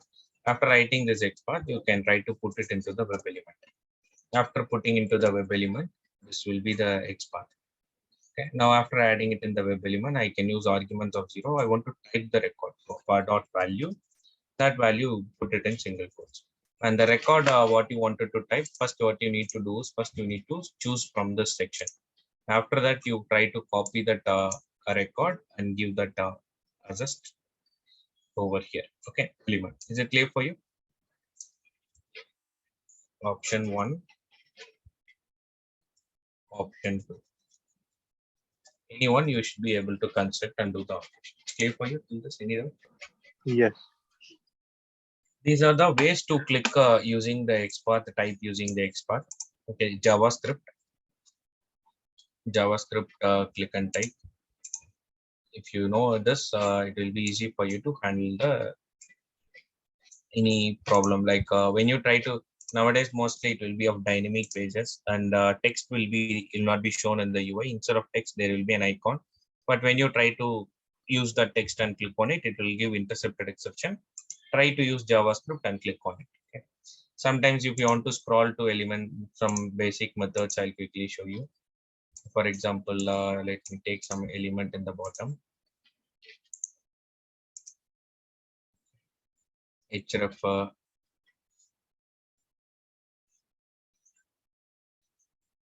image, some alt is there. Let me take this.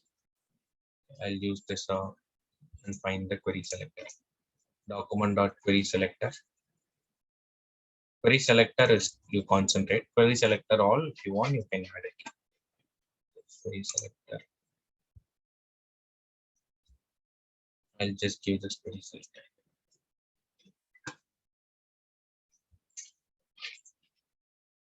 These methods only you concentrate. No need to concentrate on all the method. Just concentrate on the method. Query selector method, and query selector all when you have to. These two is enough to handle everything. Just prepare on CSS selector. That's enough. So I'm trying to get the element. You can see one image I'm trying to get. Now, when you try to click on this image, sometime it will throw an error. Or you wanted to do some other activity in that element, nearby that element or some other element, it might giving you an error. You can use JavaScript and click, or what you can do is you can scroll and then you can do find the element or click. You can do After finding the element dot value I told you, there is a method like scroll into view. This method will bring that element into the UI. You can see when I run, I just scroll up. I just go to this place. If I run this, it will scroll into view. It will bring that element in UI. Nearby the element, whatever the element, if you want to take the screenshot for this particular element, if you try to take screenshot, it will show you this section only. It will not show the bottom section. During that time, you can just implement this method, scroll into view, and then you can get that element. Understood? One more method. Just explain you the method dot property value, and then scroll into view. Yes. Balaji, what is CSS properties? Which one? CSS properties. For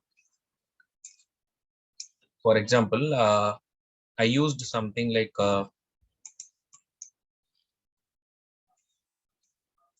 if you remember, I used something like dot style dot color, right? After finding the document, I used dot style Yes. dot color. Okay, it's one of the CSS property. You see here, after inspecting the element, below you can see style. Lots of CSS properties are there. Okay, lots of CSS property are there. For example, I'll tell you about that. That is also advanced concepts only, which you can use it. JavaScript is play for it. How to type, click, and then scroll element into view. These methods is enough for the time being, and you can try using. 1 second.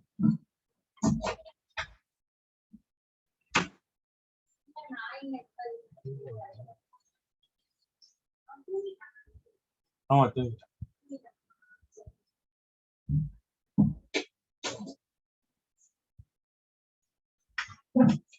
okay, right now for scroll the web page, you can use window.scroll in order to scroll the web page. Window.scroll by you can use x-axis, y-axis. Top to bottom you need, you can give 0, 0, 100 if you want top to bottom. Okay, top to bottom 0, 100. If you want bottom to top, then you can give negative value to y. Just it will do scroll up. Okay, left to right if you want, increase the x-axis. Window scroll. Scroll into view will be useful. Window scroll. Top to bottom.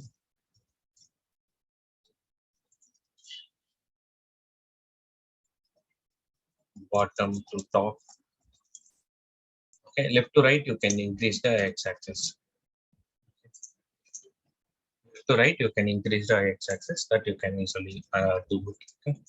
So this is clear for you, and you can write a for loop and you can run until your element gets into the UI. Is displayed. If it is not displayed, scroll. If it is not displayed, scroll. Those logics and all you can write it. Now these are the JavaScript functionalities. CSS property, for example, let me go to this.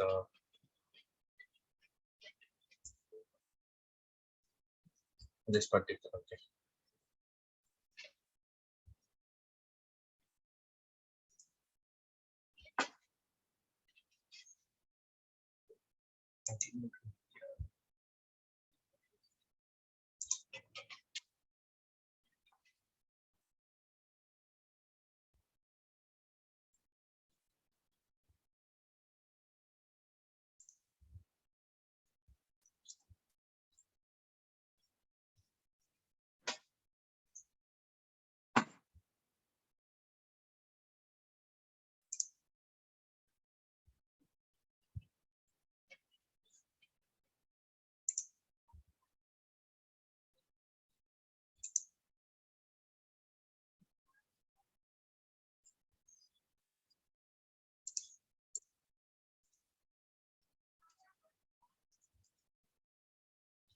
A lot of CSS properties are there.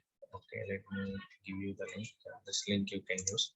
You'll have lots of CSS property. You can see the CSS property. Okay. So few CSS property will be of JavaScript also. You can see CSS property like background hyphen color, which will give you the background color. border, okay, and which font it is used. Lots of CSS properties are there, okay, like this. Font family. Right now, the element comes with what font family. Okay, these are the font family available. And what if you do, if you give the height, CSS property height, it will give you height of that particular element. Okay, similarly, you see there will be something like color. It will give you color of that element. Okay. Now, to use CSS property will be used. For example, on some element, if you mouse over, it will try to change the color. So no element is available right now. Let me check.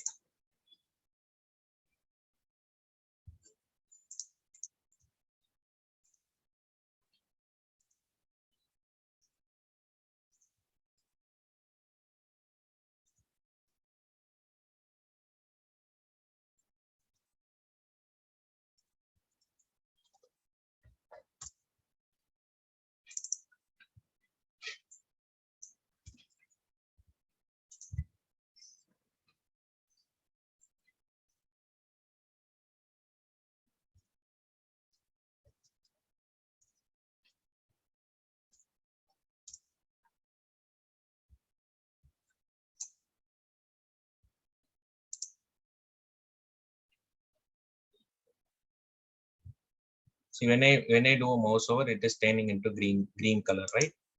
Let me do one thing. I'll just first what I'll do is I'll just find the element, driver dot find element, driver dot find element, by dot id, and then I'll give the id dot get. There will be a method CSS value. I can give any property name, CSS property name. What are the property? First, you need to know what are the property required. Then you can give any property name. So we have a properties like these are the properties. I'm going to give the property background color, and I'll give a property color. Okay, property color, and I'll give the property background color. Both I'll try to give. So property name, you have to give it properly. This is the property name. A development team will be using this property name, and if you see here in the style section, background color, you can see here background color. Let me change the background color. I don't know which element it's changing. You can see it got changed. Background color, I'll change it to this color. Understood? Now dot drop btn. You can see the class name is dot. To refer the class name in CSS, dot. They use wherever they have given the class name dot drop btn. Background color they have this given already. Development team will be working on this and changing it, and then they will fix one color and they will leave it. Okay. So after you load the page, that will be the background color. That's one of the property here. I want to know, as a tester, you wanted to make sure this is the detail it's coming for the background color. RGB will be there, red, green, blue. Based on that only, it will be decided. For everything, RGB will be there, hexadecimal. So as a development team, they will develop. In the requirement, they will give you these things. It should have this particular hexadecimal detail or RGB color they will give you. You have to check for that and you have to do it. First, you need to get the color, background color. So what you can do is background color is the property name. You will come to know it's the background color property. First, you understand what is property. This is your CSS property. These are all CSS property: color, padding, font size, border, cursor. All these are going to be a property name, CSS property name. It will be reflected in HTML. Development team will be giving this property name, and then they will give you the value for the property name. It will be reflected on the element. Our duty is to get that property name. Background color is one of the property name. This is your background icon color. So I can give the property name and store the value. String bg color. I give bg color, background color. I'll print it. bg color. Let me run it right now. Load the page. I'm trying to run it. And after mouse over, the color is getting changed, right? So URL will be, this will be the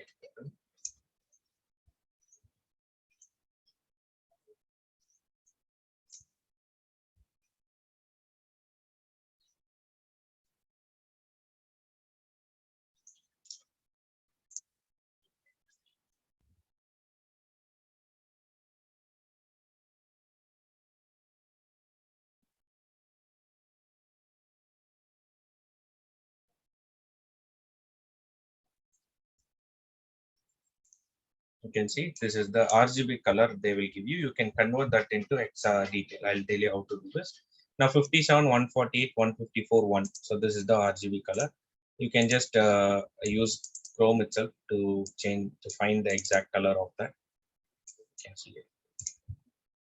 RGB. If you Google. Chrome itself will give you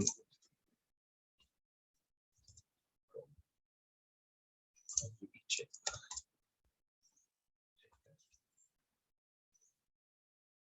You can see it. You can see what is the value we got. 57. Our red is 57. With this ratio only, you will be able to find the new color. 154 is basically blue, and this is something like gradient types. Okay, fine. So this we're able to see this color here. Mouse over is having that color, right? Now RGB detail will be given by in the requirement. So you have to get the RGB detail and check whether it's matching or not. Got it? Yes. Now after mouse over, what should be the RGB color? After mouse over, what should be the RGB color? How do you have to do mouse over here? Before getting, you have to run the same script, but before that you need to do mouse over on the action equal to new action class. I need to import it. I'll tell you, Selenium itself is giving you a way to convert RGB to XR. I'll tell you that driver. You can see here, action dot move to element, and this is the element dot perform. After moving to that mouse over, right now I did the mouse over. After doing mouse over, I'll try to rerun the script. Declaration is not possible, so I'll just keep it as before BG color. I can change the value, but since to understand it better, after BG color, after mouse over BG color, I'll try to check. But you will just compare. On mouse over, is it giving you a proper color or not? You will just compare it.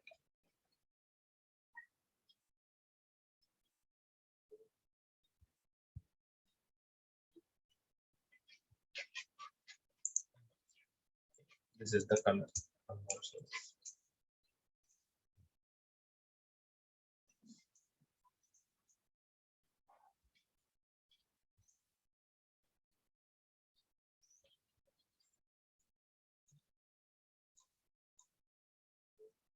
62, 142, 62, 142, 65, 142, and then 65.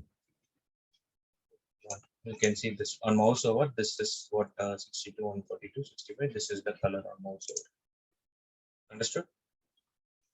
This you will try to validate. Yes. And now, fine. So now to convert this into RGB into, there is a code here actually. Colors dot import org dot selenium support colors dot. There are some methods over here. Colors dot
I'll check this. You can convert this to hexadecimal. No need to work on get color value or something. It will convert to hexadecimal.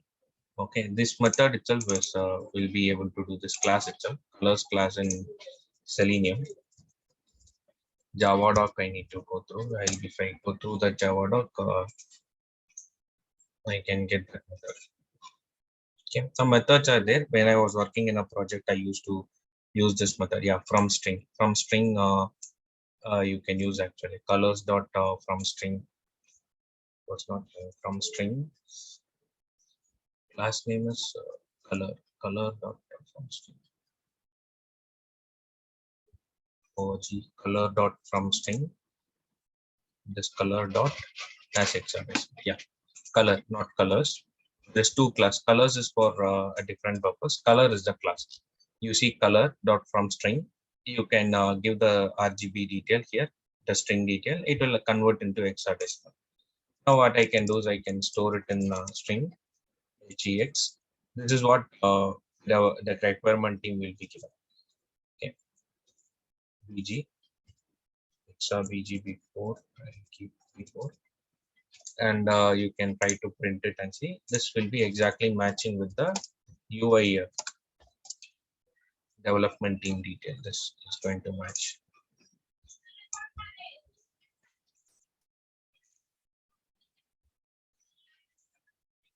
Okay.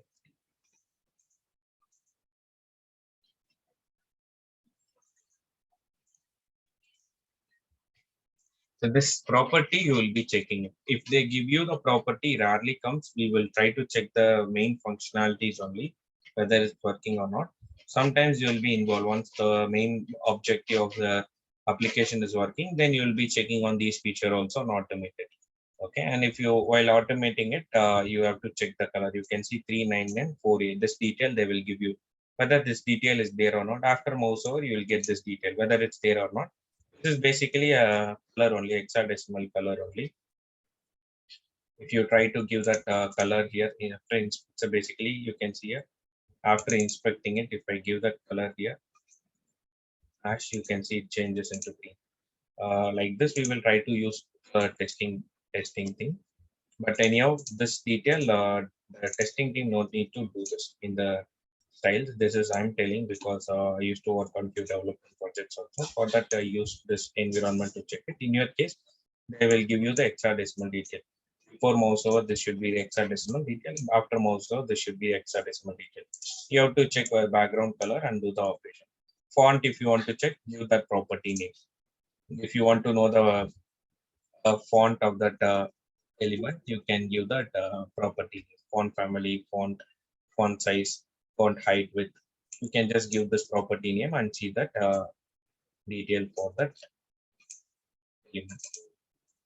Okay, so this will give you, if there is font, then it will give you. If you don't have any font, it won't give. Okay, text box and all, you'll have font family detail, those things.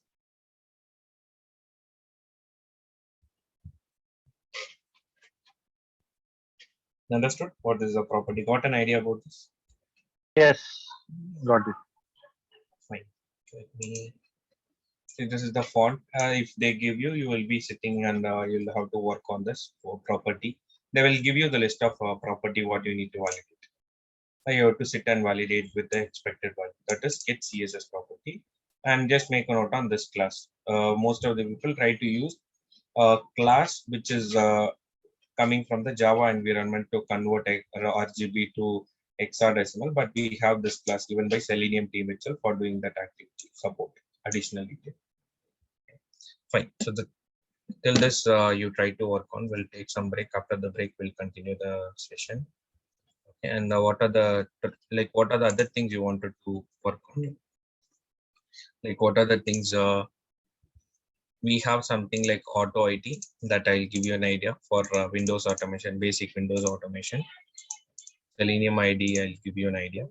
A database connectivity, I'll give you an idea. So those two things. Any other things you wanted to know?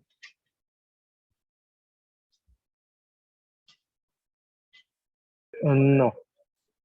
Enumerator, try catch and all I'll give you. But it's a long session, so I hope everything is completed. If anything is missed, I'll share those things. Okay. We'll try to connect after the break. When can we connect back? Okay. 3 to 5 you will be available, right? Sorry. Like till 5 o'clock you will be available, right? Yeah. Yes. Fine. We'll start by 3 o'clock then. We'll have lunch and come back. Okay. Yeah. Okay.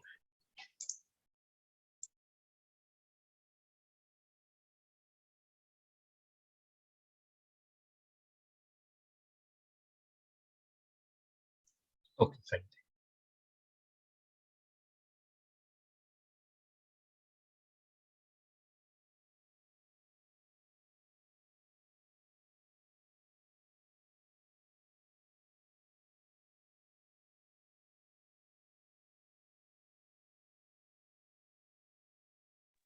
Hello.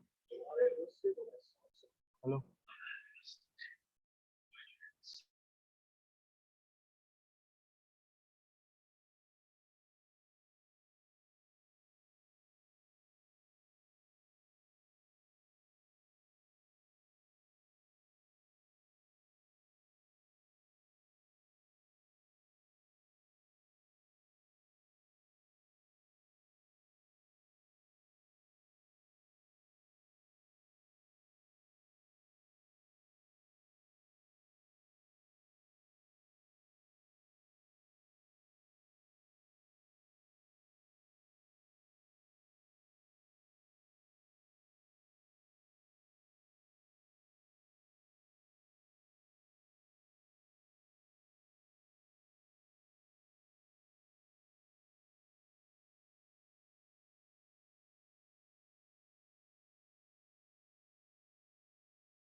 Yeah, shall we start?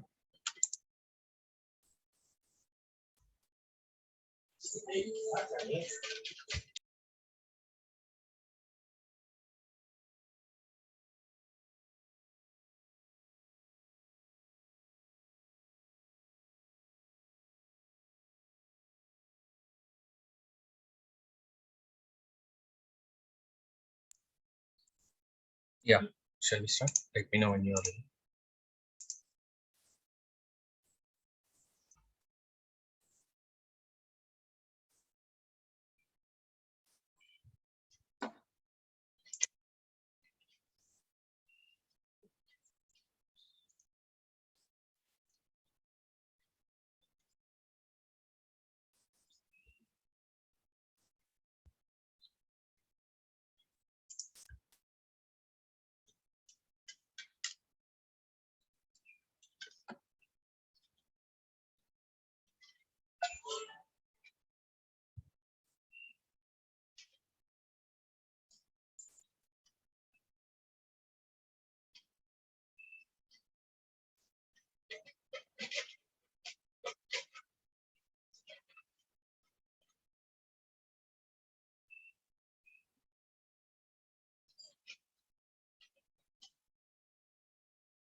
Yeah, are you there? Shall we start?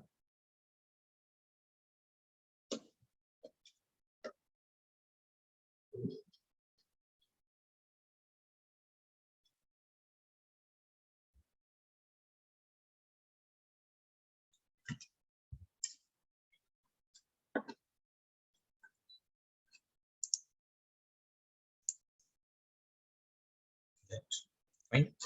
Fine. Let me. Yeah, we are almost done all the topic. Small only here and there some small topics are pending. So we constructed the first initially we understand how to work with testing concepts we have seen, and then we started with the Java programming. After completing the programming, then we started working with the Selenium. Auto AT, I'll just give you an idea. After completing Selenium Web Automation, I explained you about two different frameworks. One is hybrid framework, how to design it from the scratch, which will have complete structure, which is used in the corporate environment. All these structures we have created. Next, we created a BDD framework into an activity on BDD that we have seen. And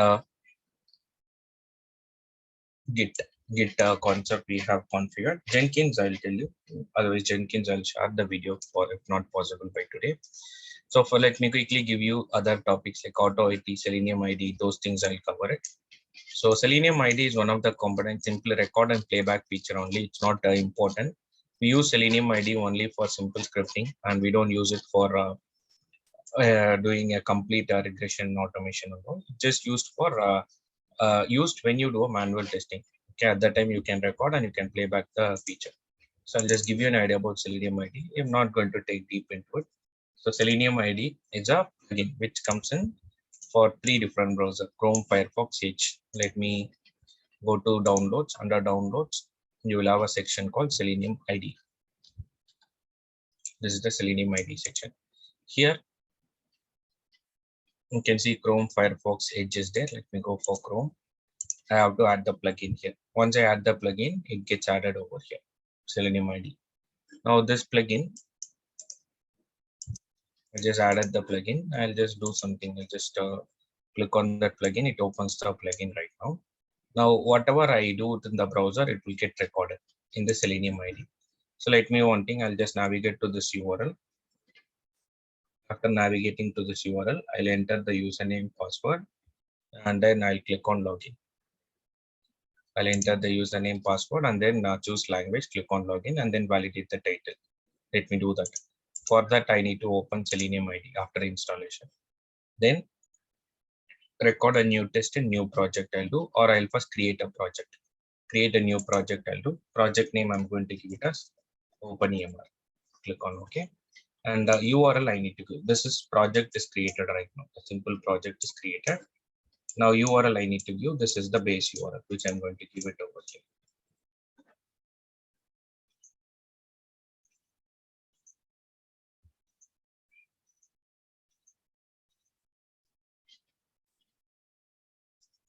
Base URL is given. Okay. Now here there will be an option for start recording. Let me click on start recording. When I click on start recording, it will open the URL. Let me maximize it, and then I'll give username admin. You can see whatever I do here, it's getting recorded. First language I choose as English Indian. Then I'll click on login. So this is got recording right now. Whatever I've done till now, it got recorded. Now, after logging into the portal, I wanted to make sure the title is OpenEMR. For that validation, we used to do assertion we do.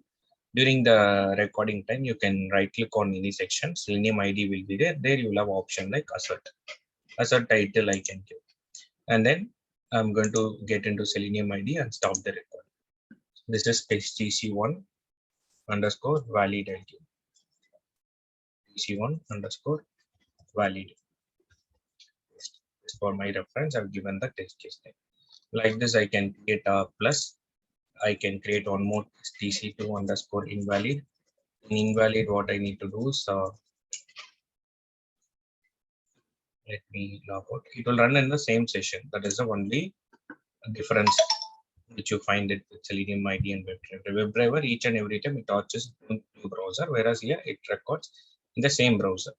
Now I'm going to, I created one more test case where I have to give an invalid data and validate it. Let me click on recording. You see it opens a new browser. In navigator to URL, then maximize. I'll provide some wrong username and then some password. Then language, I'll try to choose English Indian. Click on login. I used to get the message, error message. Now, we select it, right click, Selenium ID, assert, text. Then I'll stop the recording. So two test cases I recorded right now. And when it comes to Selenium ID, the important thing is command, target, and value. Command is nothing but the operation what you do on the website. It automatically fixed. As I told you, it will be used only for simple scripting, internal scripting, or exploratory testing when you don't have any particular order. And then you can use the exploratory, like without any particular document, you will be doing a testing based on your experience. Okay, that's basically an exploratory testing. During that time, you can use it. So next time, if you want to check whether it's this functionality is working properly, then you can click on play button. Here are play button, you can click on it. Whichever is passed, it will be turned into green. Whichever is failed, it will be turned into red. That's the concept here. You can see I just executed right now. After completing it, in the bottom, you will be able to see the logs, whether it is passed or failed, and green color will be there. Okay. If you want to do run all, you can do this. Run all, if you do, it will run all the test cases right now. Two test cases there. Automation will be running in the background.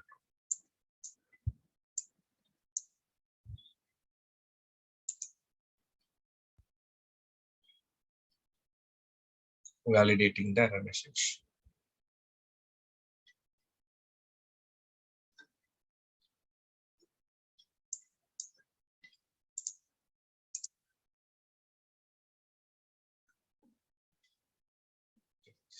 Error message was not coming in the portal, so I had to report it basically. So I just brought the detail. Okay. So I recorded few scripts, right? So command is the operation what you do on the site. For that, Selenium ID commands are available. I want to know what is set window size. You can choose that command, go to reference, and then click on this section. It will take you to that particular site where you have the definition for each and every Selenium commands. Okay. And then resolution, reference, you can see all these things. These are all commands available. Click target, we already discussed, ID, name, link text, partial link text, export CSS, those target only. Selenium ID will automatically pick few targets. You can just click here and you see for typing, we used ID first, preference ID, and you can see different options also. Name is the CSS, export and all we have already discussed. So these are all different way to identify the same element. Okay. And if you want to inject the script after recording, if you want to delete it, for example, I clicked on the text box. Those things are all not required. So clicking on the text box is not required, just typing is enough. So those things, unwanted script and all, if you want to delete, you can delete it. Or if you want to insert, you can insert it and add a command. Okay. So these are the things. For example, after clicking on title, I'm trying to validate the title. Before that, I want to insert a command. Wait for element present. I'm going to give. That's an explicit wait. Target, I can give any element. So let me give / star text equal to messages. I'm just waiting for that particular element to be present. Messages. Then maximum time. If the element is there, then only it will go for the next step, validation. Otherwise, it will be failure. Just to make sure we are in a proper page.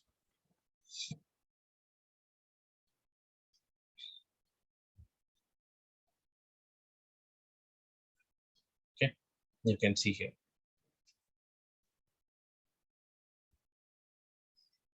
Wait for element present.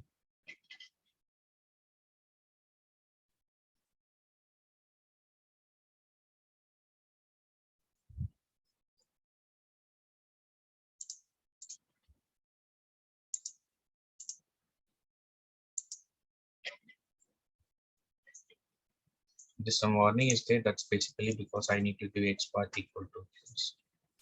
Okay, fine. So these are all Selenium ID. Now you can see options like run all run. And if you want to debug the execution speed, those things you can reduce. Debug already I told you how to debug the script. You can put a breakpoint here and then you can enter the test method. Once you enter the test method, it will come and stop here. From here, you can use this command and run one by one. That's a debug option. Okay. Need stop debugging. So this is all feature available with Selenium ID. And to convert the code from Selenium ID to WebDriver, Selenium ID script is what we have. Got an idea about Selenium ID? It is not majorly used. Understood? Yes. Yeah. So to convert this code into WebDriver, you can right click on it and you will be able to see export option. Just click on export. It will export into these languages. Most of the people will not know aware of this feature because it's not properly explained. It's there in the documentation. You can right click on this, export will be there. Once you click on export, you will be able to see the Java JUnit. We are using TestNG, Java TestNG is not there. So let me use this Java JUnit and click on export. It will export it for as a Java code. Let me put it in the desktop. Okay, it's basically a JUnit concept. I just add that code in the desktop. This is the script. Let me open it in a notepad. You see, this is the script. In this is a JUnit script. Let me copy it. Similar to a TestNG, there is something called JUnit. Anyhow, it's not widely used. You can use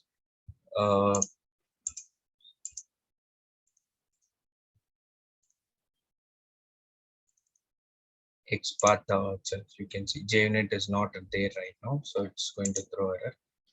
I'll add it temporarily. JUnit jar I need to add. So once I add JUnit jar, it will work. Okay, you can see browser launch happening. After browser launch, you can see these are the script we were doing it. Understood? Yes. So WebDriver script and for presence of element located is what I've used. That is the script. Assert that. Assert equals assert that those scripts only we are using. JUnit, if I add the jar, it will be accessible for us. At the instead of in JUnit, if you compare TestNG JUnit, now you can understand before and after is something like before method, after method. Okay, and test method will be represented the same way in JUnit also.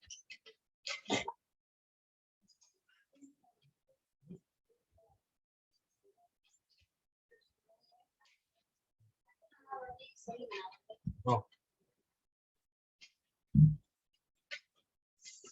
it's all about Selenium ID. Anyhow, it's not widely used, but for manual testing thing, it will be used. These are the features. Now the script, if you want to save, you can click on save project. The project Selenium ID project. Click on save project. I'll save it in the NSE folder. Project name will be there. Extension should be .sad. Okay. If it will be finding it properly, if it is not finding, you give it extension .sad.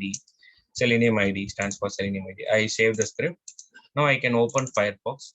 Basically, it is possible with 3 different browsers. One is Chrome, Firefox, Microsoft Edge. In all these browsers, you need to add Selenium ID. To get the Selenium ID, it will not come along with Firefox always. You have to go for Selenium Dev. Under Selenium Dev, downloads. Now I need to give a Selenium ID for Firefox. And once it is for Firefox, add to Firefox, you will get that ID. Open an existing project. I'll just go to the NSE field and then choose the project.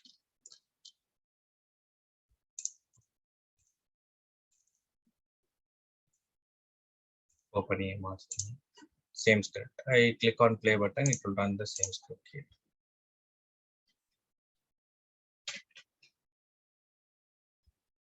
We can do cross-browser testing with 3 browsers.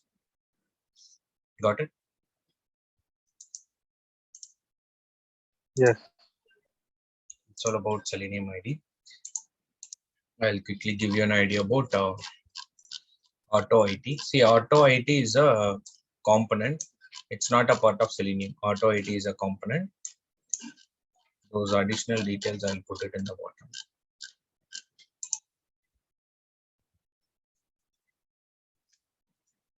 Selenium ID.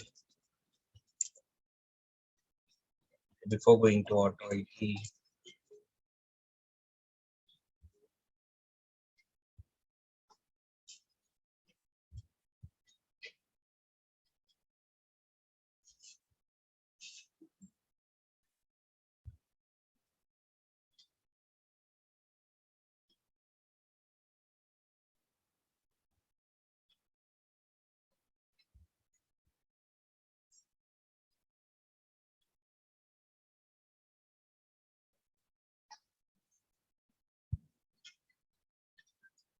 okay, before going to Automate, I'll just give you an idea about enumerator, and then I'll give you an idea about try catch. It's a Java part which was not covered. Try catch. Anyhow, you can easily understand try catch.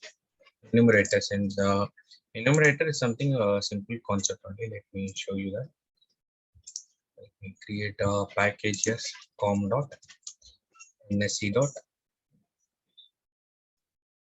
Java. Under try catch itself, I'll try to do the enumerator.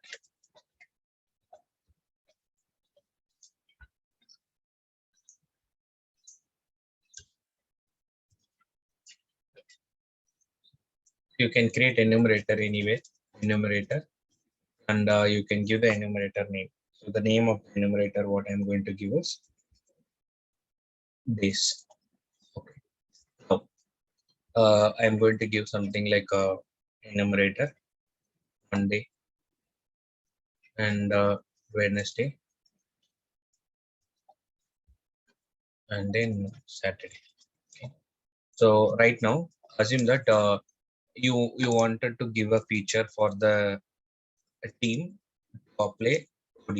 Okay, you want to give a feature for a particular project team to apply OD, and that project team should apply the days based on this only: Monday, Wednesday, Saturday only.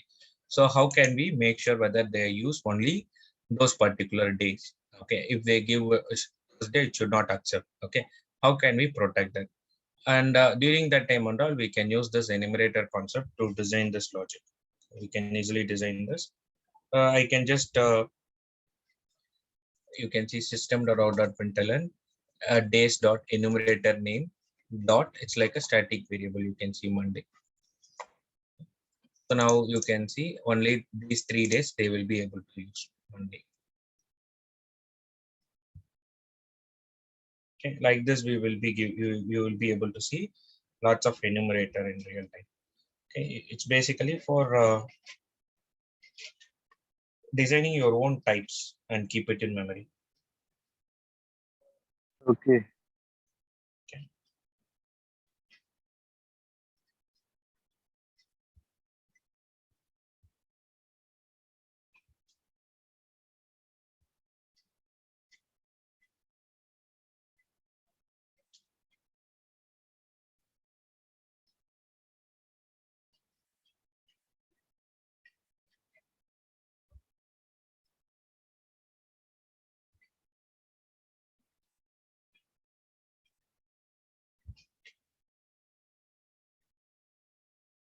In Selenium, we were using similar enumerator. Let me show you that.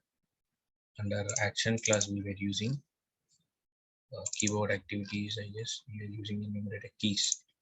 Keys is basically you can see it comes from org.openq.selenium.keys. Let me show you the document right. Selenium doc.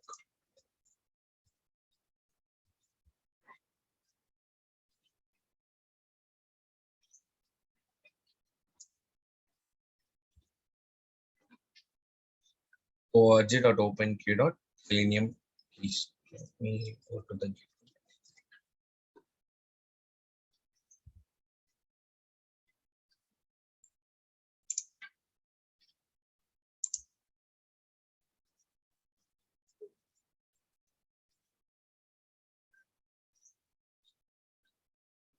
Java. Under Java src org.openq.selenium. Under that somewhere keys.java. Now you can see keys inside that enumerator is there. You can see here enumerator. Okay, so you can set up the values like Monday 1 and something like that. You will be able to set up a values here.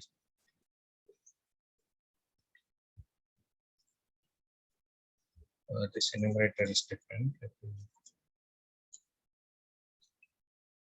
Enumerator keys implement character sequence. Keys is the enumerator.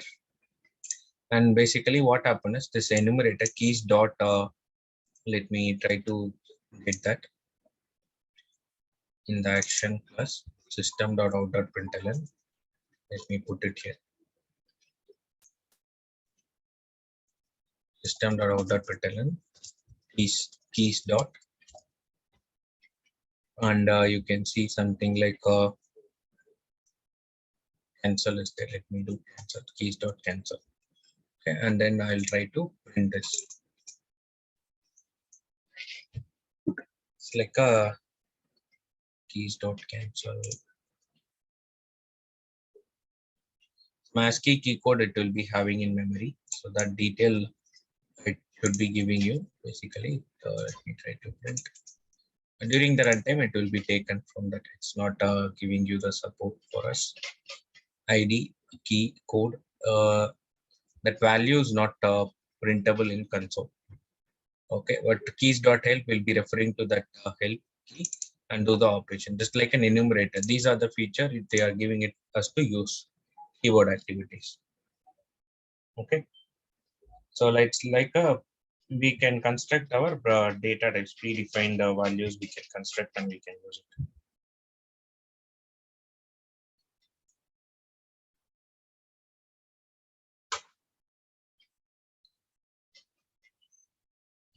So got an idea about this, and it can be declared in class, the class level or outside the class level.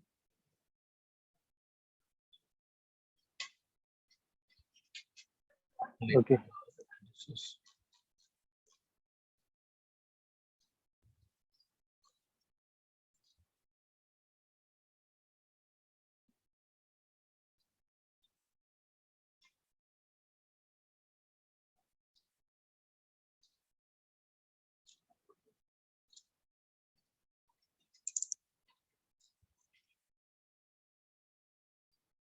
A new definition would be given here. So It's the representation of pressable key, the torrent text. These are stored in Unicode, a code point. We will, okay, this is the link to check for the code point. See all these keyboard keys, you can inject it using the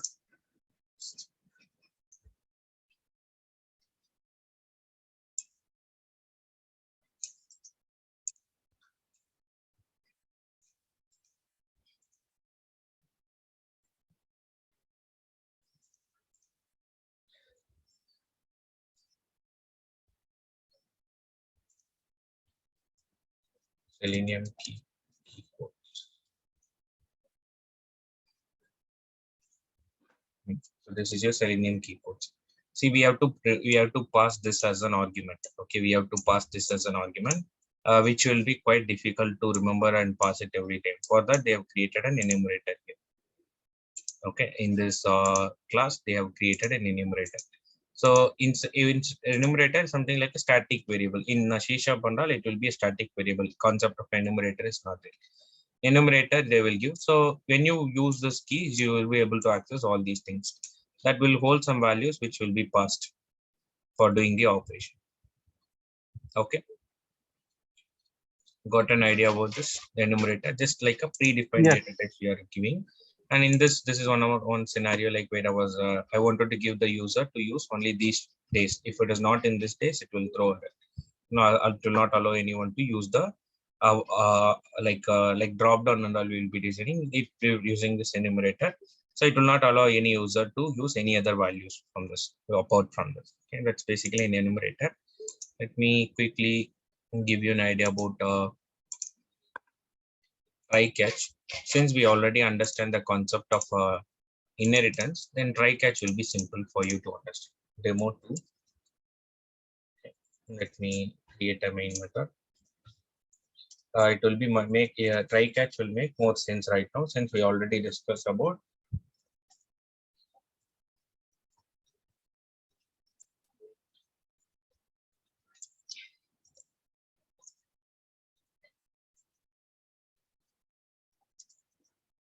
here. Since we already discussed about inheritance, now it will give you more idea.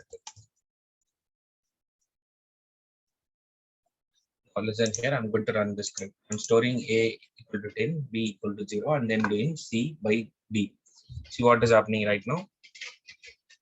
Is throw the exception. Anything by 0, it will throw an error. 0, divide by 0 exception. It's basically come under the arithmetic exception.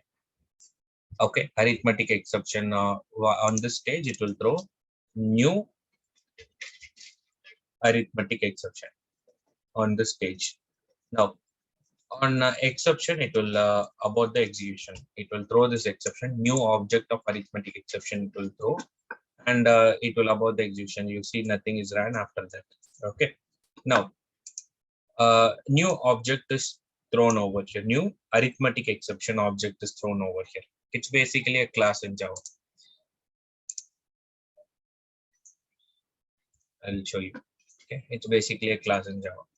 Now on a error, it's about the execution, but I don't want to about the execution. I want to log it in somewhere before throwing this exception. I want to log it and I want to run this code always. So how to achieve that? Then you have to handle the exception.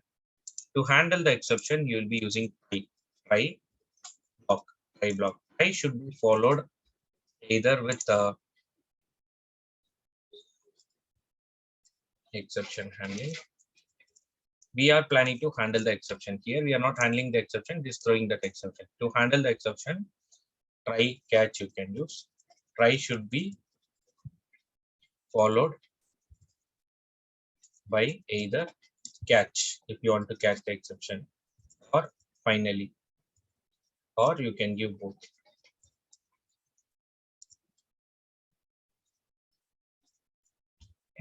Now let me put try block. Inside the try block, I'll keep the script.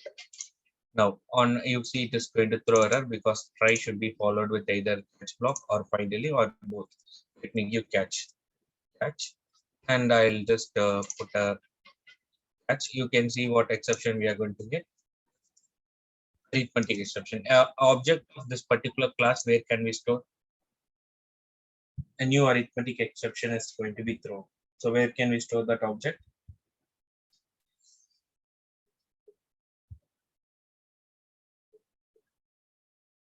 We can store in the arithmetic exception, or we can store it in the parent, right? New Chrome driver, we can store it in Chrome driver or parent. Right now, I'm storing it in arithmetic exception. Then I'm printing the exception. X dot message I'm doing. I'm handling the exception, and after handling, you can see here. Let me try to. When you handle the exception, you have to be careful. Okay, if you just leave it as blank or anything, see what is going to happen. Now let me put a run it in a debug mode. A equal to 10, C by B, which will give you arithmetic exception. Now after the arithmetic exception, if you notice it, after the exception, it will go to the catch block. Catch block will have the detail. In the catch block, we are not doing anything. We are handling the exception and leaving it as blank, which means after we caught the exception, we are not doing anything. It will just move on to the next step as usual, and it will not show you any error.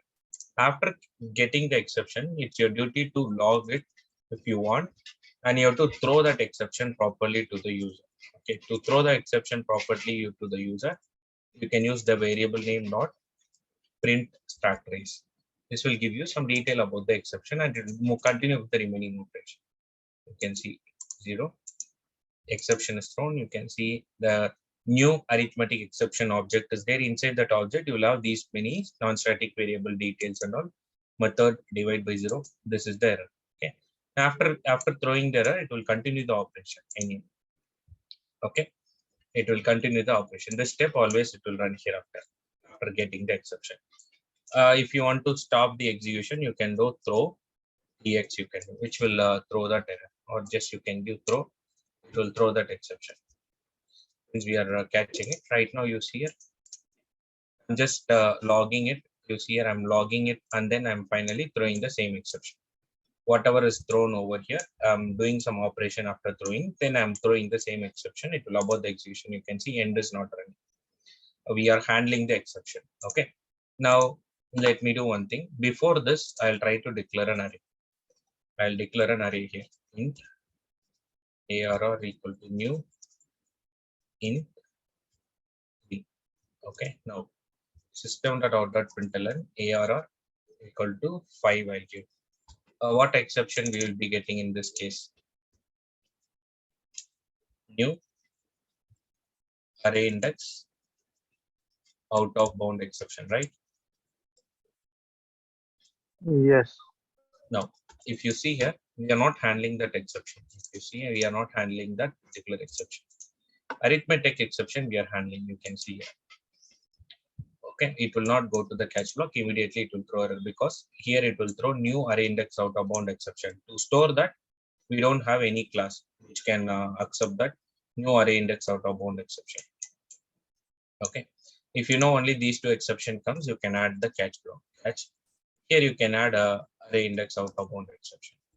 And after handling it, you can do these process. Whatever the log you want to do, then you can, after doing it, then you can throw the error. Now you see the exception, n number of catch block can be written. You can see this will throw the exception. Now there is a class which accepts that exception. It will directly go to that class. If you know exactly these are the exceptions going to come into picture, and throw we are doing, so which means it will abort the execution. So if you know these are the exception you will be getting, you can give a number of catch block. Hierarchy should be maintained properly. Got it? And if you are getting any other exception, for example, string name equal to, let me give the name as and I'll just give system.out.println name dot char at 5. I'll give there is no index 0.5. Now you see there will be a error. String index out of bound exception. We are not handling the error, so directly it's throwing the error. To handle that exception, I can again create a catch block, and I can do string index out of bound exception. String index out of bound exception. But if you want to handle each and every exception one by one, it will be quite difficult. That's the main reason why we'll give parent class. Exception is basically a parent class. If you see arithmetic exception is having a parent, which means runtime exception. Runtime exception is having a parent exception. Exception is having a parent throwable. Throwable we don't use it. Exception will be the level which we will be trying to catch. And if you see this array index also going to have some parent index out of bound, that is going to have some runtime, that is going to have exception. Exception is a parent of all these classes. At the end, you can add the exception. If you know what are the exception you're going to get, you can handle it prior. Then any other exception, you can caught it using this class. So the object of new string index out of bound exception will be, you can easily get it over here, right? String index out of bound exception. Let me see here, it will throw new string index out of bound exception. Let me try to debug the code. You can see it goes to this cache, this exception. Understood? Because string index out of bound is not there, this cannot get that, this cannot get that. Finally, this is going to get that. It's clear for you? Now, if I get something like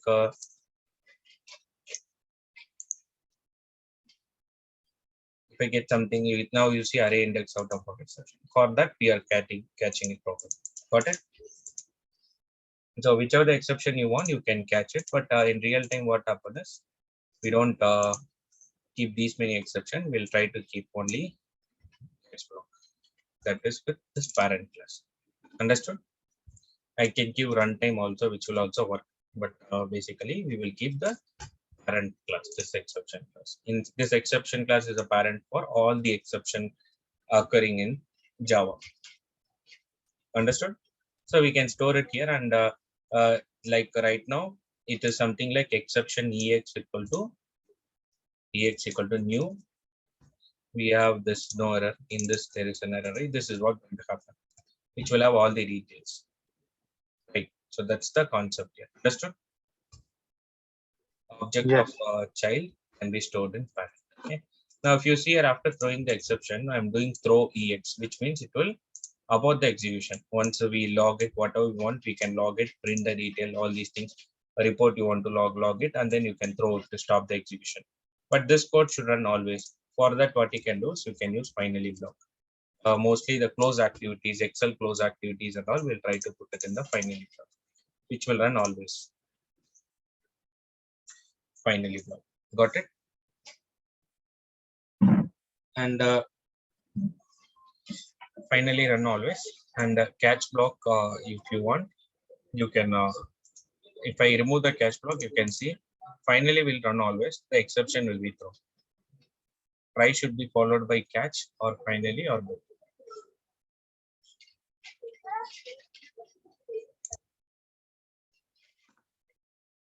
Balaji, why exception handling is required?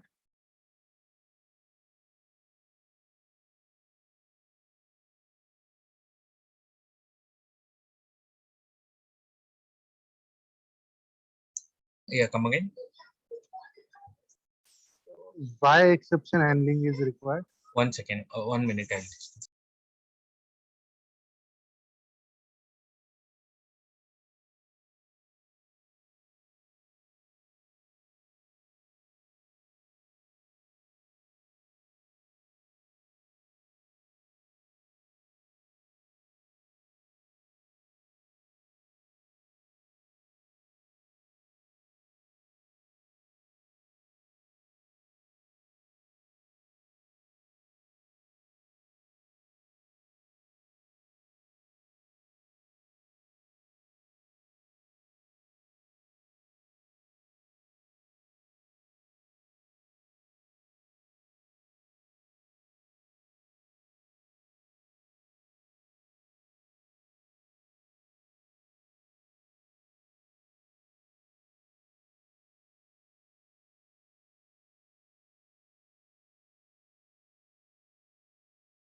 Yeah, sorry. Yeah, what was your question? Why exception handling, right? Yes. Yeah. So the main reasons why we need to handle the exception is for logging purpose. For example, we are doing extend report, right?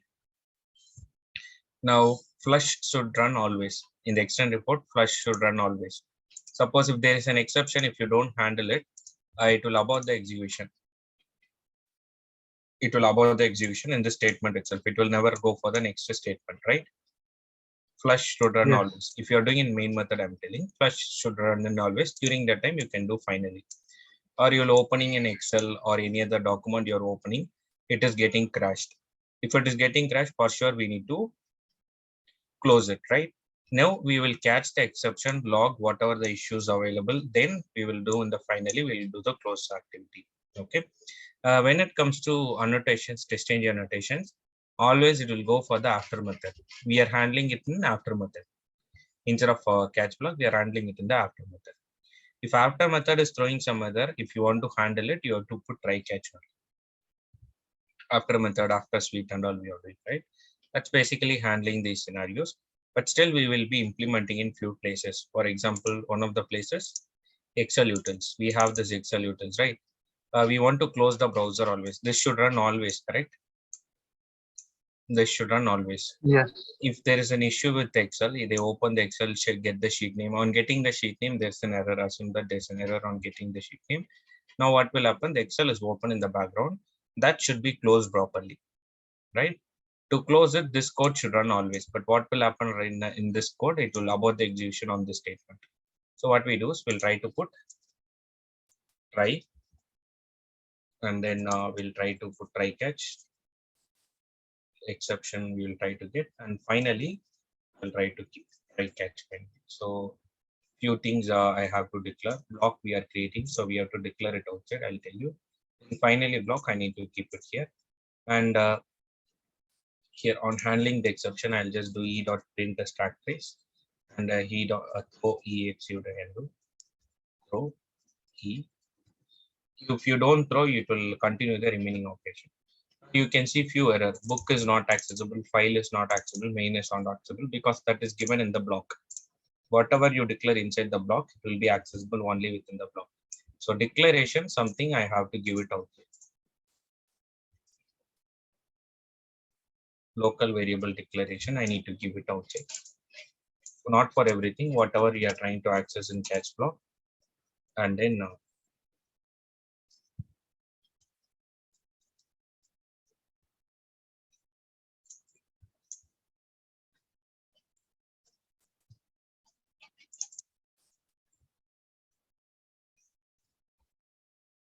okay, try. Now, if in case of any error, for sure it will go to the finally.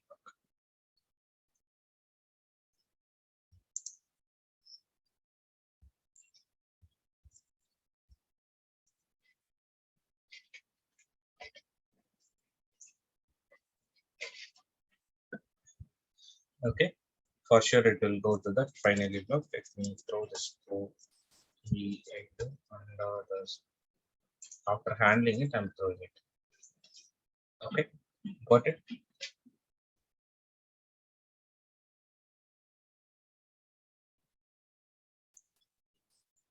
So these scenarios will try to add the exception handling. Okay.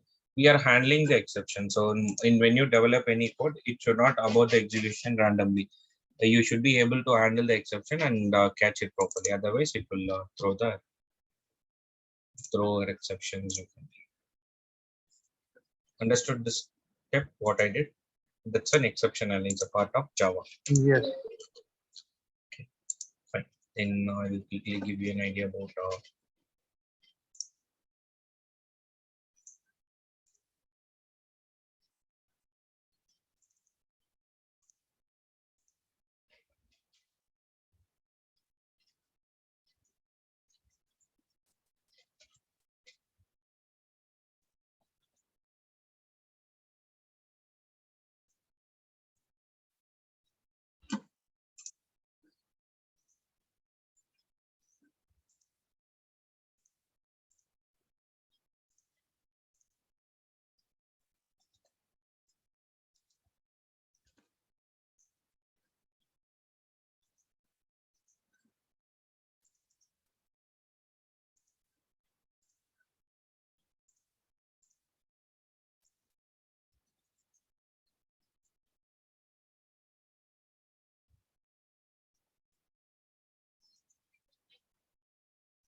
In JavaScript, if you want to get some output through the JavaScript, if you want to get some output, that is also possible.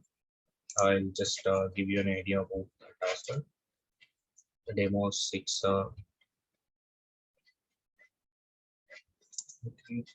If you want to get the output from JavaScript, I'll tell you how to get it. For example, there is a script called document.title. You might have seen that document.title, which was giving you the title of the page, right?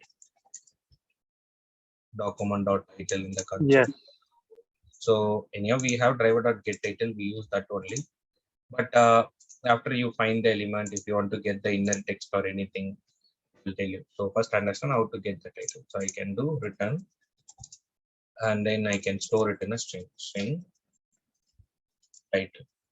Now it will throw error because this execute script returns an object. You can just convert that to string. Dot to string you do. If it is a convertible, it will convert and keep title.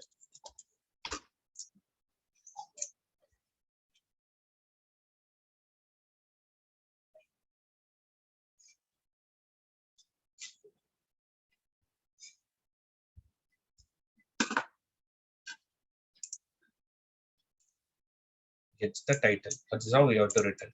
Now, few important details you will be able to get it from the screen. Tooltip detail if you wanted, or if you want to get some hidden detail in the YouTube and all you see, I'll just give you an idea about it. For example, few details we can easily extract tooltip details. For that, just follow the same step what I'm going to do right now. Just you will go for some videos, like just giving an introduction to that. Any of this, very rarely people use it, but still it's in something like if you have a graph or if you have any detail which is not, you cannot automate 100%, but some part you can try automating it. For example, let me put a, let me stop it first of all. Now let me inspect it. You can see this says it's a video. It says it's a tag name. You can see something like you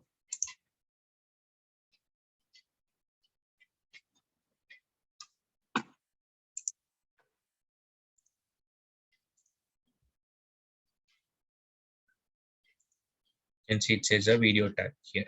Okay, and it has some classes there. I'll just write the XPath and CSS selector and use that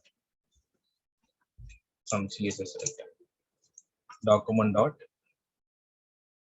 query selector all you do query selector all. I'm going to write a CSS selector for it. Class equal to that particular video. Okay, this is going to give you a collection. All the videos in this, like this only one video, 0th index. If you expand that 0th index after doing selector all, after giving that element, if you expand that 0th index or whatever the element you want, you will be getting more important details. Right now you see the width, height, okay, height of the screen, width of the screen, total duration you can see.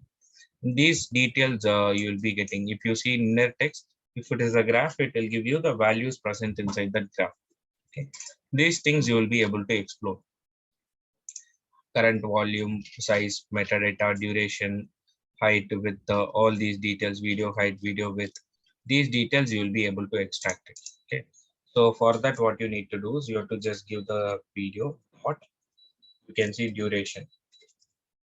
That will give you the total duration, and you can see current source from where it is coming, and you can see current time.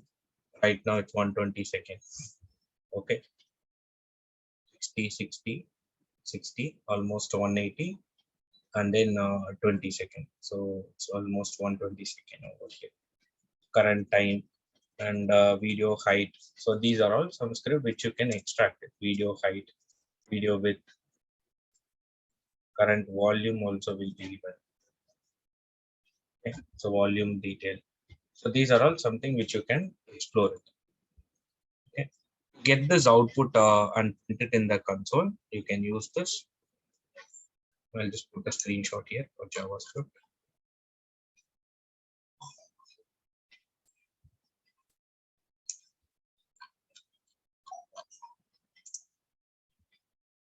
Okay. So these are all details. If you want to get this, suppose I want to know the duration after going to the site, copy this, go over here, js.execute script. And after executing the script, you can try to keep the script return. Since it is going to return a value, return script, no argument. You need to write pure JavaScript in this case. Otherwise, you can use arguments of 0 and give the export. To explore it, you need this to explore the detail. Otherwise, it will be difficult. Okay. Duration, you can do dot to string or whatever the type is. You try to convert. Clear for you? Got an idea about this? How to extract the detail on JavaScript? Yes. What is the return type of execute script? It will be object, parent of all the classes. Okay. Did we do boxing, unboxing, and all? Did I explain you something regarding that?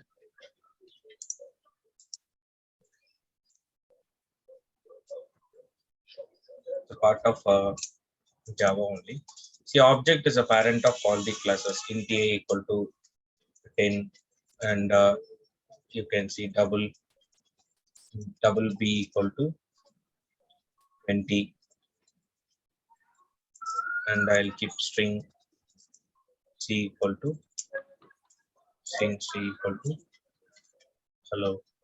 Okay, and then I'll try to give a employee equal to new employee, any object. See, object is a parent of all the classes in Java. So since it is a parent of all the classes in Java, you can see object z equal to a, it's possible, and z equal to b also it will accept. Any value it can store. Okay, that's why in testng we will try to create an object array instead of in testng. While explaining, I created everything as a string array. If you notice it,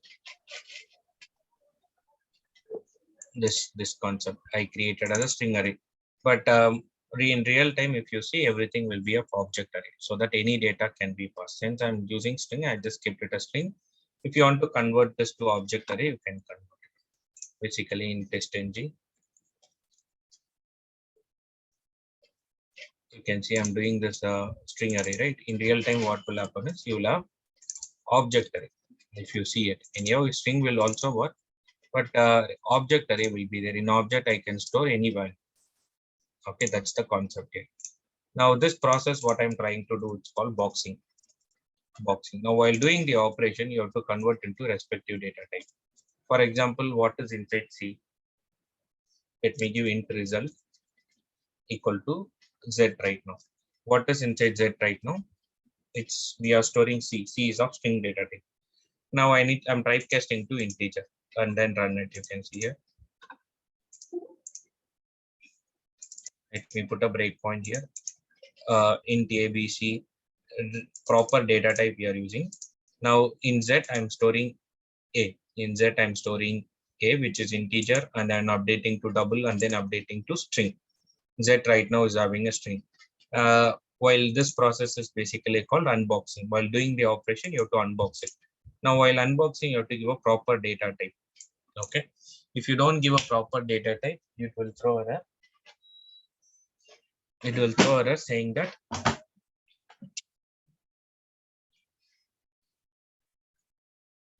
class cast exception. Okay. And it's of what data type? Inside it's of string data type. Only if you convert to respective, then only you will be able to do the operation. System.out.println result.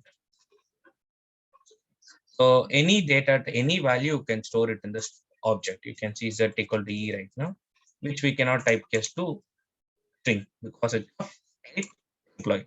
So any value I can put it into the detail. For example, if I create an object array, ARR equal to new object array, collection is what we are trying to do, right? So I'm going to give the size as 5.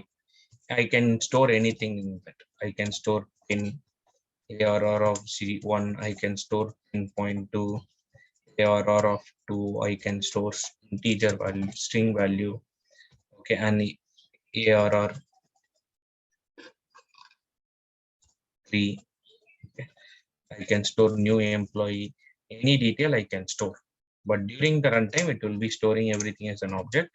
And while doing the operation, we have to type yes to any data type. Object array, object two-dimensional array in the sense any data type you can store. And that process, every time you need to do boxing and unboxing, which will take more memory during runtime. It's not recommended to go for this boxing and unboxing always. If you know respective type, do that. Only when you make a scenario like you want to deal with different data types, then you can go for object. Object is a parent of all the classes. If you see, it will clearly tell you it's a super class. Every class has object as super class, which means any object you can store it in the parent. Understood? Yes. In testing the documentation, if you check, you will be able to see object array detail only.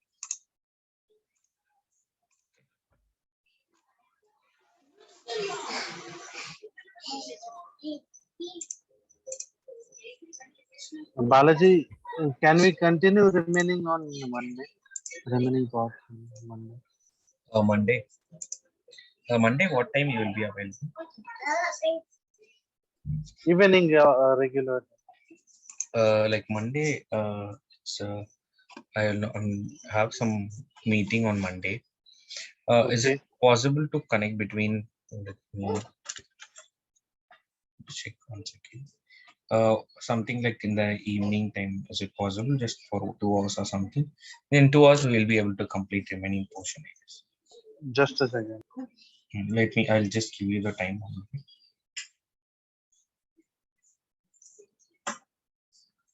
Others are watching the recording, it seems, right?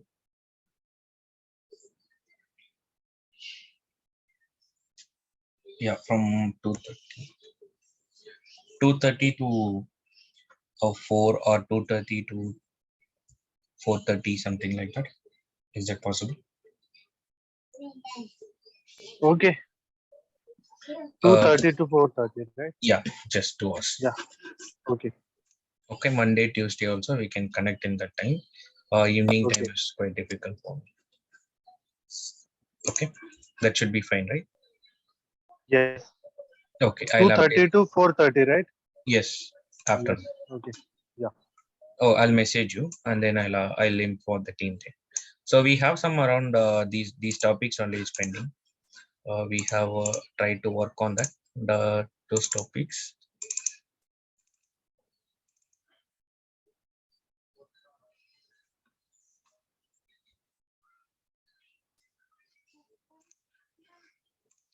Jenkins, Auto AT, SQL. Okay, these 3 topics. Just it will take 2 hours or 3 hours to complete. Okay. Fine then. I'll inform the team then. No issues. We're able to follow everything. Just taking a lot of topics here and there. Is it clear for you, right? Yes. Okay, yeah. But these topics, if you have an idea, even if you don't practice it, if you have an idea, when you get into the project, it will be useful for you. Whatever we are discussing today and in the upcoming session, just you get an idea and try to implement it and see when you get time. And for sure, once you get into the project or when you want to answer some question in the interviews, it will be useful for you. Okay. Okay. Yeah. Fine then. I'll inform the team. We'll connect on Monday. 2:30. Yeah. Thank you. Yeah. You're welcome.